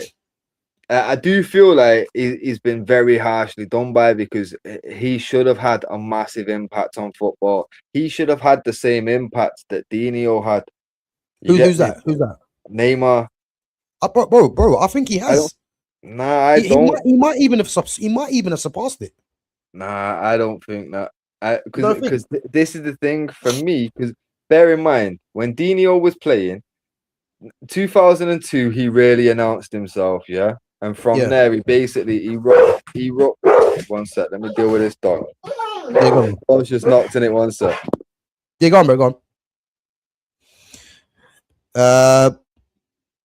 So Neymar is arguably the best player ever. He's up there with Messi. I agree, Nishvan. I agree, bro. I think, put it this way, yeah. For me, Neymar and Messi, in terms of the attackers in the final thirds, I think them two are standalones. Like, people always ask me, yeah, you know, Messi or Ronaldo, yeah, it's easily Messi. But for me, Neymar's better than Ronaldo. The difference between Ronaldo and Neymar is Ronaldo has better PR than Neymar, and he's seen as the better player than Ronaldo. But that's not based off ability. That's just based off, and again, you have to give credit to it, Ronaldo popping up in big moments, you would say. But when it comes to football and ability, the only one that can chat to Neymar is Messi. That's it. Neymar's that good for me, you know. I hear it. On a footballing level, Neymar is absolutely ridiculous. But for me, like, the point I was gonna make was, like, with Dino, after 2002, he was the best player in the world. Yeah, and everyone watched him, and he was that guy until basically he passed over the fucking reins to Messi. You know what I mean? And there's actually footage of him doing that shit on the pitch on his debut. You get me? Like basically just there it is, take it. You get me? Mm. But realistically, fucking Dino, like he was clear out and out the star in world football. Like we said, 100. games created off the back of it. Fucking new tournaments, new styles of football was created off the back of it. Yeah. Neymar, he's the what if these man didn't exist? You know what I mean? Mm. But oi, why don't you get down here and deal with this door? Jeez, it's knocked about 3 times in the last 2 minutes, man. I've got 4 kids and a missus in this motherfucker, and nobody else but me has to open. Pissed. It's a hot day, Absolutely man. pissed. That's why. But yeah, it's fucking obviously like with Neymar, it's all a case of what if in it. Like Yeah. fucking if Messi and Ronaldo didn't exist, yeah. But again, like I said, it wouldn't have been so clear cut with Kaká on the scene. You know what I mean? But Ronaldo and Messi fucked Mm. up. Both of them, man, really fucked up Kaká and Neymar. And to be totally honest, neither of them had that big of an impact on the game. But I'd even argue Kaká had a bigger impact than Neymar. Because Neymar's not they've not created styles of football for Brazil? in general. Okay. Because like Kaká, like football wise, had a bigger impact on the game because at one point in time, everybody would tell you the same thing. He's the best player in the world. Mm. Yeah, like Neymar came through, unfortunately, too close to Messi and Ronaldo's prime years. So now it's a case of, well, you're not going to get the limelight because, like what I just said before, if they weren't there, Kaká would have been that guy. And by the time Neymar started coming through, he's now in his absolute peak and he's already won 4 or 5. You're not getting this. You've got to wait until they're done now, mate. You know what I mean? And that's the thing with Neymar. Like for me, it is not been as impactful to the actual game as he probably should have been because he was a generational talent. But like look at it like this: my man went to Barca, was second fiddle to Messi. Yeah, went over to PSG, ended up second fiddle to Mbappe. You know what I mean? And now his career is fucking. Where's he playing? Somewhere in Brazil now. He's gone back to Santos. Bro, so essentially he's at his 2 biggest fucking clubs, at his 2 biggest moments during his peak times, and been back up. You know what I mean? Secondary role kind of thing. He's Robin. He's never actually been Batman, but a player of that ability should have been. You know what I mean? Yeah, no. But you could arguably say when he went to PSG, he was the main guy. At first, but that's what I'm saying. It didn't work. They didn't get what they wanted from signing him for what they signed him for and playing him as the guy. So within a matter of a couple of years, it wasn't that. Like he'd been Batman for like that much of his fucking this big career. Like it's when you actually deepen it and you think fucking the majority of his time at PSG, it was Mbappe was the star. Even Messi ended up coming there and fucking he fell another fucking rank lower because he was behind Messi as well. You know what I mean? So a lot of his career is been second fiddle to who they've already kind of crowned because Mbappe came through at a time where Ronaldo and Messi, most people was presuming these men are done now. They should be retiring soonish because they were fucking like put close to mid-30s and that, you know what I mean? Or fucking close to 30. Like, well, by the time he's ready, they'll be fucking mid-30s and then bam, you know what I mean? He'll be fucking in his prime and he can take the crown. These men are still fucking playing now 5 years later when fucking Mbappe's like fucking mid-20s himself now. But luckily, he's still got enough time where he will more than likely win a Ballon d'Or. Neymar's gonna fucking like he's running out of time. He'll probably be done before Messi is. No. The thing is, Neymar winning the Ballon d'Or now is done. Yeah, it's That's what I'm saying. So his it's like, best time was obviously when it was Messi and Ronaldo. But yeah, and again, that was that's the more down thing. to popularity contest. You know But what I mean? yeah, but again, this is the thing.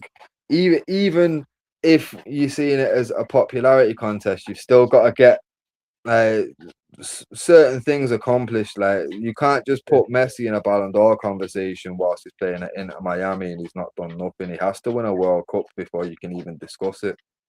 Mm, You know what I'm saying? Like he can't just get thrown in there just off a basic season at Inter Miami. No, it's done.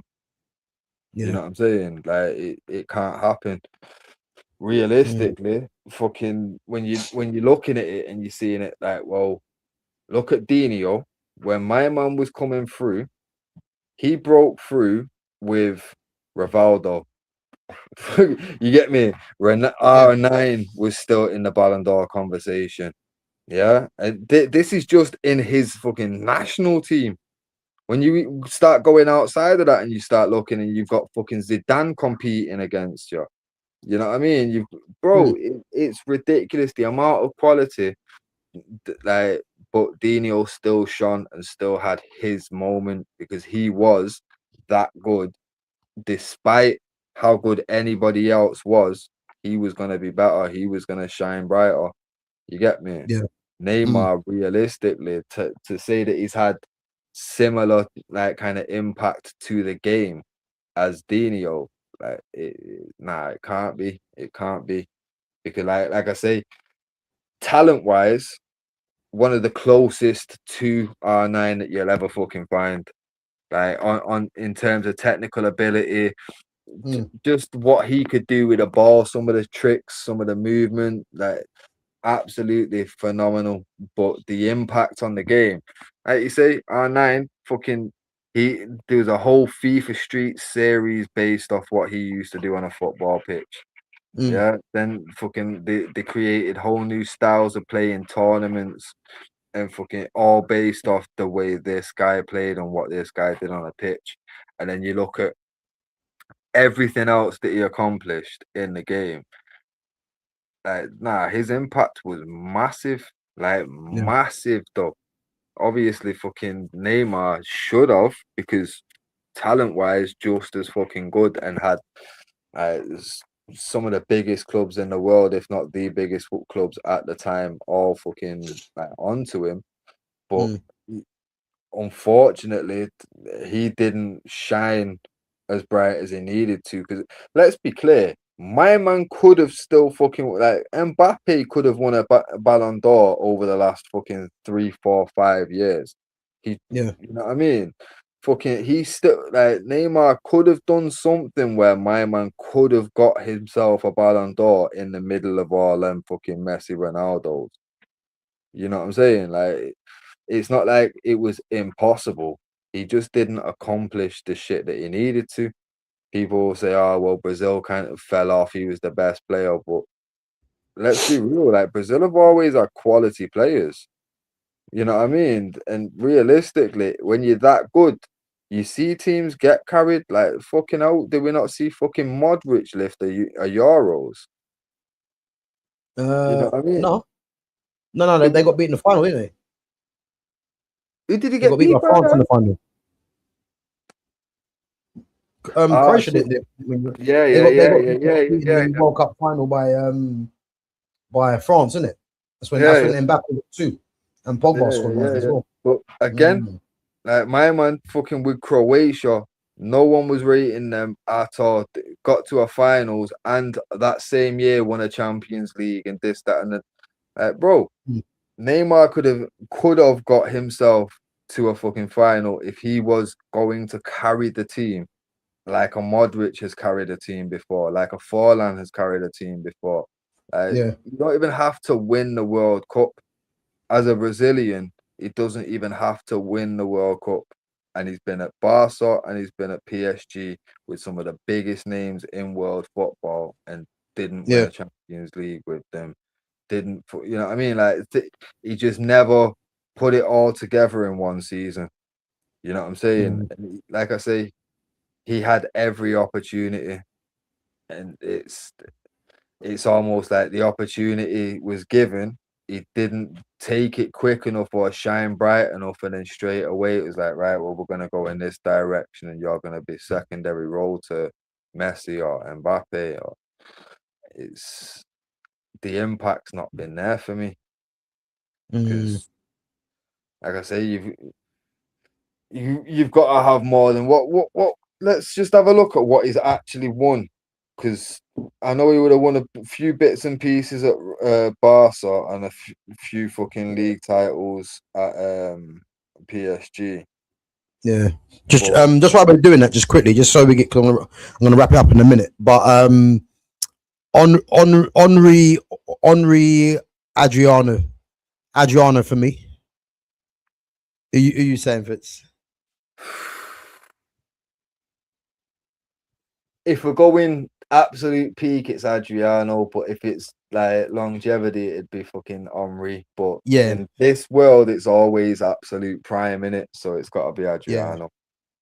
It's Adriano for me, man, and that might be a surprise to many, man, because I know niche fans saying Henri, but I think people need to really look at what Adriano was doing, man. The guy was, as I said, he should have been the next R9 for me, but we all know what happened, you know. So you won't put it this way, you won't find me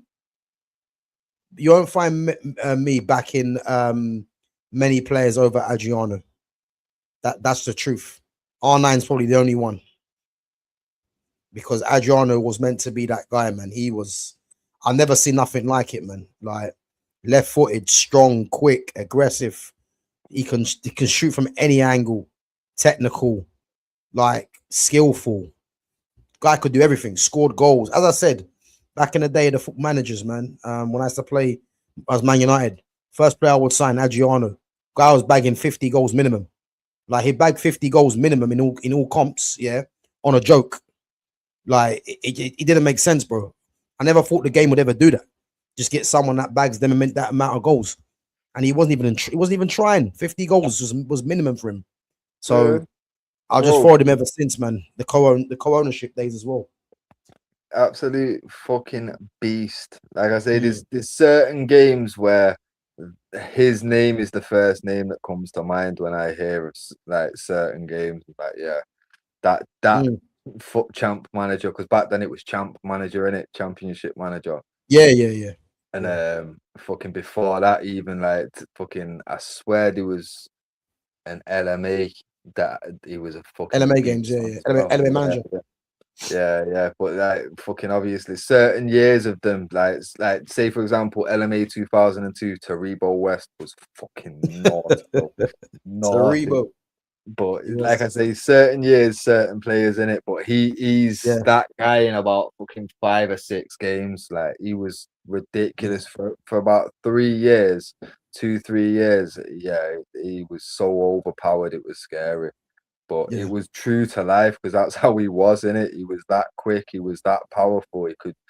His shot was that powerful. Like, oh, bro, he was devastating, man. He was devastating. Trust me, no one wanted to come up against him, man, because it's like if he's in the mood, man, it doesn't matter what you want to do. No, the what? Guy just, I used to joke, yo, you remember the Nike advert where right at the end, Cantona flicked up the collar and put the ball through the demon's chest? It was one of them where the ball's been passed by bare man, like Edgar Davids has had a touch, fucking Carlos has had a touch, Figo's had a touch. Yes. Cantona puts up the thing and just fuck it, but it goes straight through a man's chest, innit? I used to joke like, yo, my man's the real like he's gonna do that to a keeper one day. Someone's just gonna get in the way of one of his shots. It's just gonna go straight through the chest, bro. Like, that's a dangerous guy. Like, his shot should be a registered weapon. Like, bro, it's that dangerous. It didn't make sense, man. It didn't make sense. I mean, I like, trust me, it didn't make sense, bro. Like, the guy was an absolute menace, you know. But yeah, he was deadly, man. Last one, R9 Benzema. I think it goes without saying. But those of you that didn't know, Karim Benzema's idol is R9. He modeled his game on R9. He did play very similar to him at one point until he went to Madrid, And obviously, when Ronaldo came, he had to adjust his game. But Benzema modeled his game on R9. His idol's R9, and it's just mad, isn't it? That you pit France up against Brazil, and the guy that beats him is his idol, and even he would agree with that. You know, because as I said, man, I ain't seen a better striker than R9. Impossible. You know what I mean? Impossible. I've not seen a better striker. 100. All my living life, bro. I've not seen a better striker than this guy. The guy was just doing damage on one knee. The guy had no cartilage in his knee. Like, don't make no sense. Trust me. Doesn't make any sense. Trust me. You know, R9 with the belly, man. Belly and no cartilage in his knee. And he's still destroying, man. It don't make sense. And then for the joke, when he was at AC, his other knee fucking went as well, and he still went about tearing shit up for a little bit. Bro, like, imagine if he had 2 functioning knees with all the sports science now, what he'd be doing. bro. So I'm not even here for the Haaland better than him and all that rubbish. I'm just not here for that, man. Like, this guy this guy's a standalone. Yeah, no statistic will ever fucking change the eye test with R9, innit? It's like There the you whole go. you never won a Champions League, this, that. Bro, I don't care. Certain things do not matter at all. Yeah. You know what I mean? Like, and that's one of them. Bro, I'm telling you. R9. And Fitz, you know the thing as well, yeah. The way football's going now, yeah, there can never be a better striker than R9.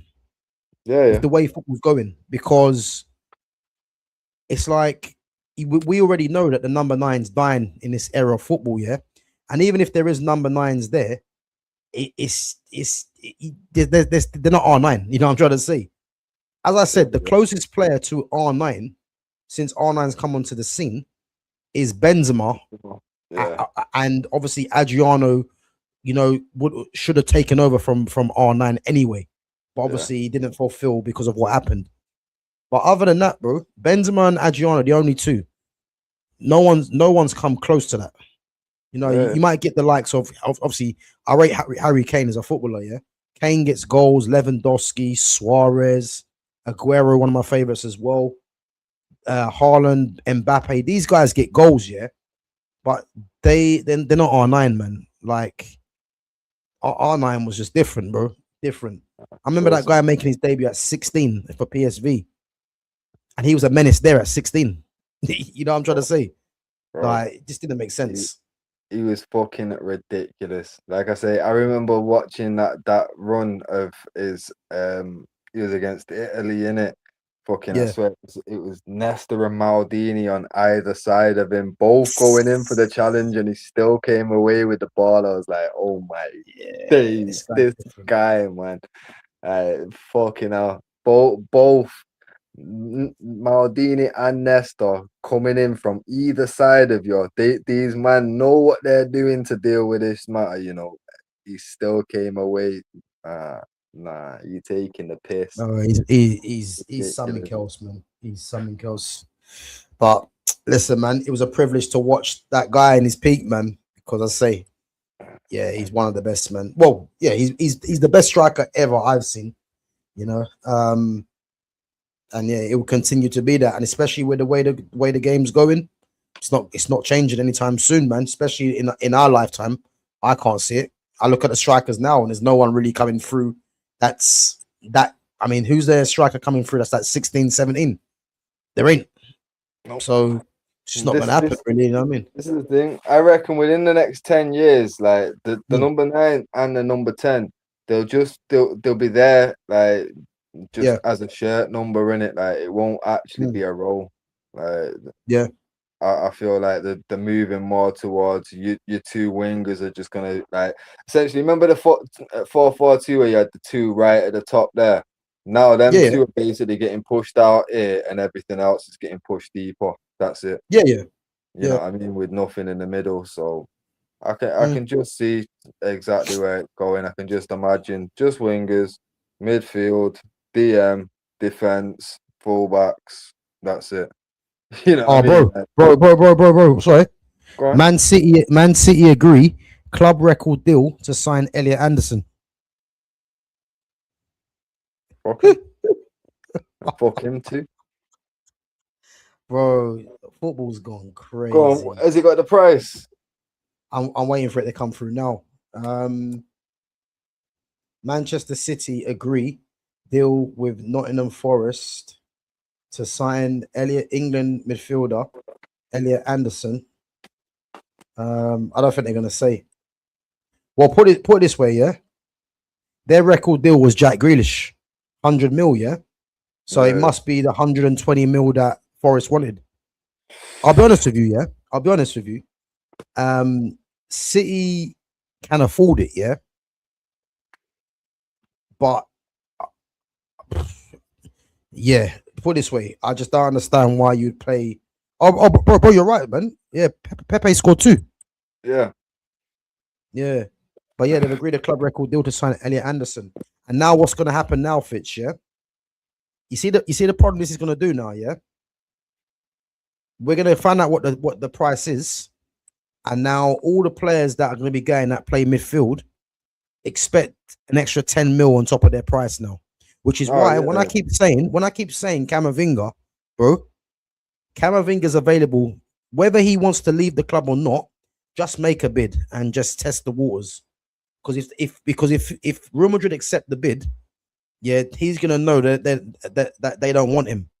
Because you can get him for cheap, man. And Anderson's gonna go for a club record deal. So it's gonna be above 100 mil. So yeah, that's madness.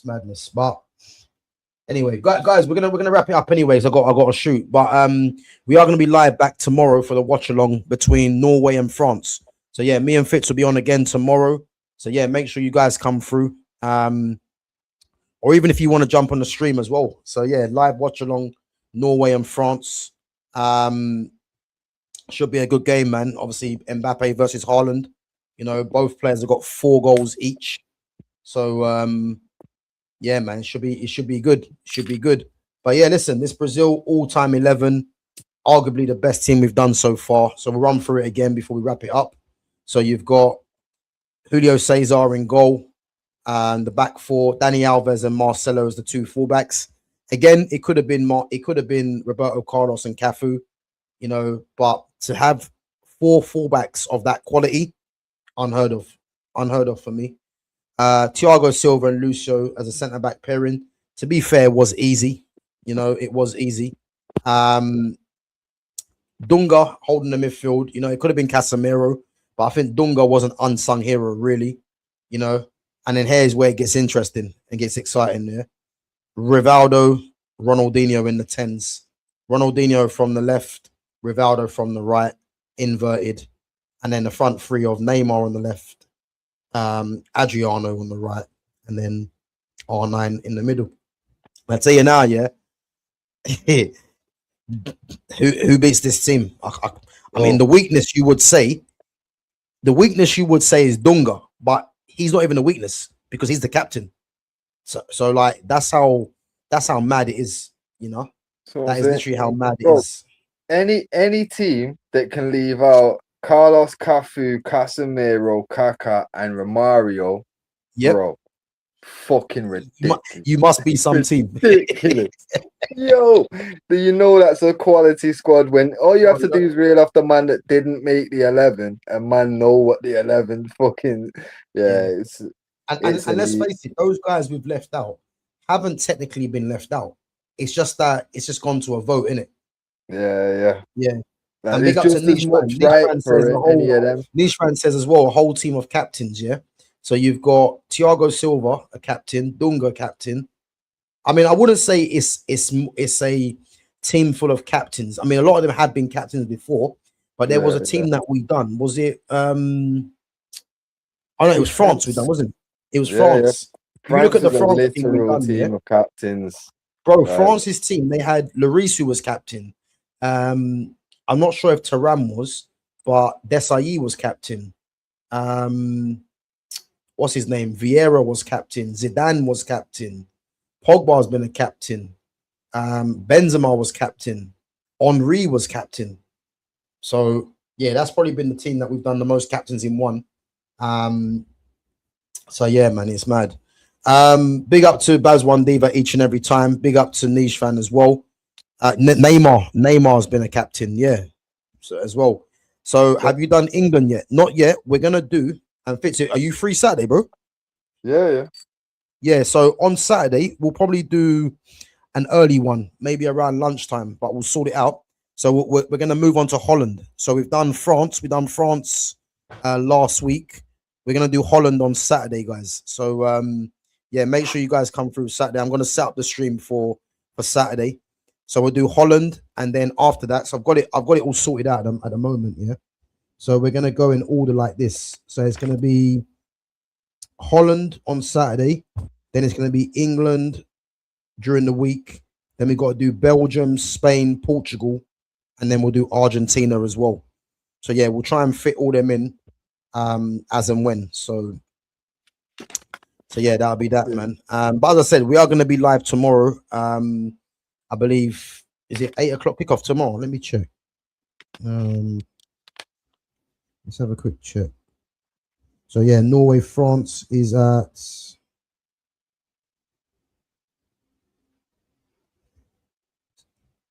so no, yeah, 8 p.m. So be live at 7:45 for an 8 p.m. kickoff. So yeah, and then we'll discuss obviously on the stream.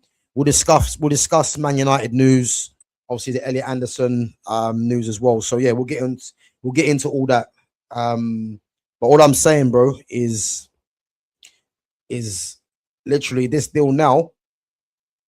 Every player anyone goes for now is going to be an extra 10 mil, I believe, onto the price tag now, just because of this deal, isn't it? So. But that's the thing, though. Buying from the Premier League, that's gonna be an issue now. You could already see it from when fucking, like I say, you look at some of the prices that are getting floated around for like Tonali and fucking everybody else. You're like, well, yeah. Premier, like this whole Prem proven nonsense. That this is what's inflating the price, and then obviously you add fucking English tax on the top of it. Yeah, it's gonna be a joke, but I feel like there's enough quality, like, because it appears like we're going down the lane of like players with not long left on the contract, or players that want to leave or want, you know what I mean, want to join United. So realistically, I am expecting us to continue along the path of these cheaper deals like Edison and that, but I do expect a few surprise decent deals, you know what I mean? Like 60, 70 million over a couple of years for a Camavinga or a Tuchemeni or something. I expect that, but obviously fucking it's one of them. If they're gonna stick with, I'm just remaining tight-lipped on what we do, man, because as I said, man, I'm just bored of the speculation. Until I see bids put in, it's just the same old rubbish, man. You know what I mean? So I hear it. Just wait and see, man. Niche fans said I like Prem proven. Yeah, listen. Yeah, I said I've had my preferences, but I get it, but that's the thing for me. Like, for example, Konya and Mbumo have had both of them have had decent seasons, yeah, in their debut at United. Yeah, Prem proven. Then you look at Sesko and you look at Lemens, just as good. Lemens probably had the best season out of them all. He wasn't Prem proven. 100%. You know what I mean? So for me, Prem proven it's not life or death, you know what I mean? And to be fair, there has been signings where people have signed from the Prem and it's not panned out. You know what I mean? So it's not foolproof, and it's also like it's not like it's a massive advantage neither. So for me, if you're gonna see that if Prem Proven's gonna add 20 million to the value, then fucking buy him before they go to the fucking Prem. Then that's what you need to do. You need to do what Brighton and them man do: go shop abroad, bring in guys that they're gonna fucking develop, and then shift on for bigger money. But in our way, would buy from abroad, bring them in, fucking give them a bit of time, incorporate them properly, and let them develop into the fucking world beater that we're gonna fucking make them. You know what I mean? But like I say, it's one of them. I feel like they're gonna try to continue along the lines of we're gonna go half Prem proven, half other leagues, innit? I think they're probably gonna try and balance it out with cheap like foreign league deals and one or two, maybe. I can see two at a push from the Prem, you know what I mean? But I already hear it, I'm man. starting to lose hope in having a big window because I expect it. When I Bro, heard the Edison deal was I'm just close, remaining confident, man, because I think they know, man, they can't afford any slip ups, and that's why I'm bored at the moment of just speculating, or are they going to sign this player, that. Let's just wait and see what they do, because I actually do think the fact that this deal now has been announced, which was, bro, we've been speaking about this, we was always saying that Anderson's going to City. Our Man United fans were just getting carried away. Anderson was never coming Man United. yeah, He made it abundantly clear that City was his preferred option, yeah. And I just believe now that United are probably gonna, to appease the fan base, yeah, they're probably gonna try and go and get Chouameni now. You know what I'm trying to say? yeah. To You be know, but fair, if we come out of this window with Camavinga's the one that I want United to sign, like, over anyone, because I wanted them to sign him for time, and he's left-footed. So, but I don't know, man. Niche fan says we've got the best YouTubers, but the worst owners. Niche fan, who do you think's the best YouTubers in your opinion, man? Who's the best YouTubers? I want to see the names. Um, but yeah, man. Yeah, listen, I'm not. I'm just trying to be optimistic, man, because you have to believe that they're gonna come out with some serious deals. but Because this is the thing. I was very optimistic to begin with, and I felt like I had reason to be when I seen that the Edison deal seemed to be getting wrapped up quick. yeah, Fucking since then, it's gone so quiet, and everything's just gone back to rumor and mm, speculation. Like, well, as time goes on and looking at it, seeing like, look, some of our targets, like considering we've been saying we're definitely signing the three centre mids, yeah, we've wrapped up Edison already. Yeah, two of our targets, Camavinga and Tonali, did not make it to the World Cup. So why the fuck are we not pressing with those deals, or at least one of those deals from early? The fact that that's not happened and we're yeah, getting linked to these people, this is what's discouraging me, because this is what we do every year. We'll always get linked to a bag of people, and then yeah. we'll end up signing like a back, so someone that's not really who you really want, but someone that you like. Yeah, I'm all right. I'm excited to see what they can do for us. You know what I mean? But it's Yeah. never the world beater that fucking we're linked to for fucking. Well, the thing is with Camavinga, what I keep seeing, yeah, is because he's definitely available, but he's digging in his heels because he wants to prove Mourinho wrong or something like that. Yeah. Um, but what pisses me off, Fitch, yeah, is the fact that just put a bid in and test the waters. I wouldn't even mind you if United put a bid in and it gets rejected. At least show some intent. But it's like you got a player there that I know many people are not really rating Camavinga for some reason, yeah. But I just know he would be a good signing for United. Yeah, I just know it because I've watched this guy's whole career, and just because he hasn't been, you know, in a sense, I don't know, he missed the World Cup squad. He hasn't been playing regularly for Real Madrid. That doesn't mean he's a bad player. But I actually think the fact that he missed selection is going to spur him on to be to try and show that he ain't got time to waste now. Because this guy made his debut at 15. He's now 23, yeah. And there's no one that would have thought, yeah, when he broke onto the scene, um, that he'd be missing the World Cup. You know what I'm trying to say? So everyone that was watching him would have been thinking that this guy's gonna be like a massive part of mm, their future in it. But yeah, it's one of them. No, it depends which way the like the motivation hits, because if the motivation hits where it's like, nah, I can't waste time, I just need to go prove myself anywhere, mm, like that could work in our favor. But if he turns around and sees it as, no, I need to prove that I'm the guy that these man bought, and he tries to yeah. dig his heels in and just refuses fucking anything, uh, fucking it could really fuck his career up because Jose is just as fucking stubborn. You get me? Stubborn. Yep. So I hope for his sake he's motivated and just sees it as nah. You know what? The writing's on the wall. Fuck it. I'm gonna go and prove these wrong.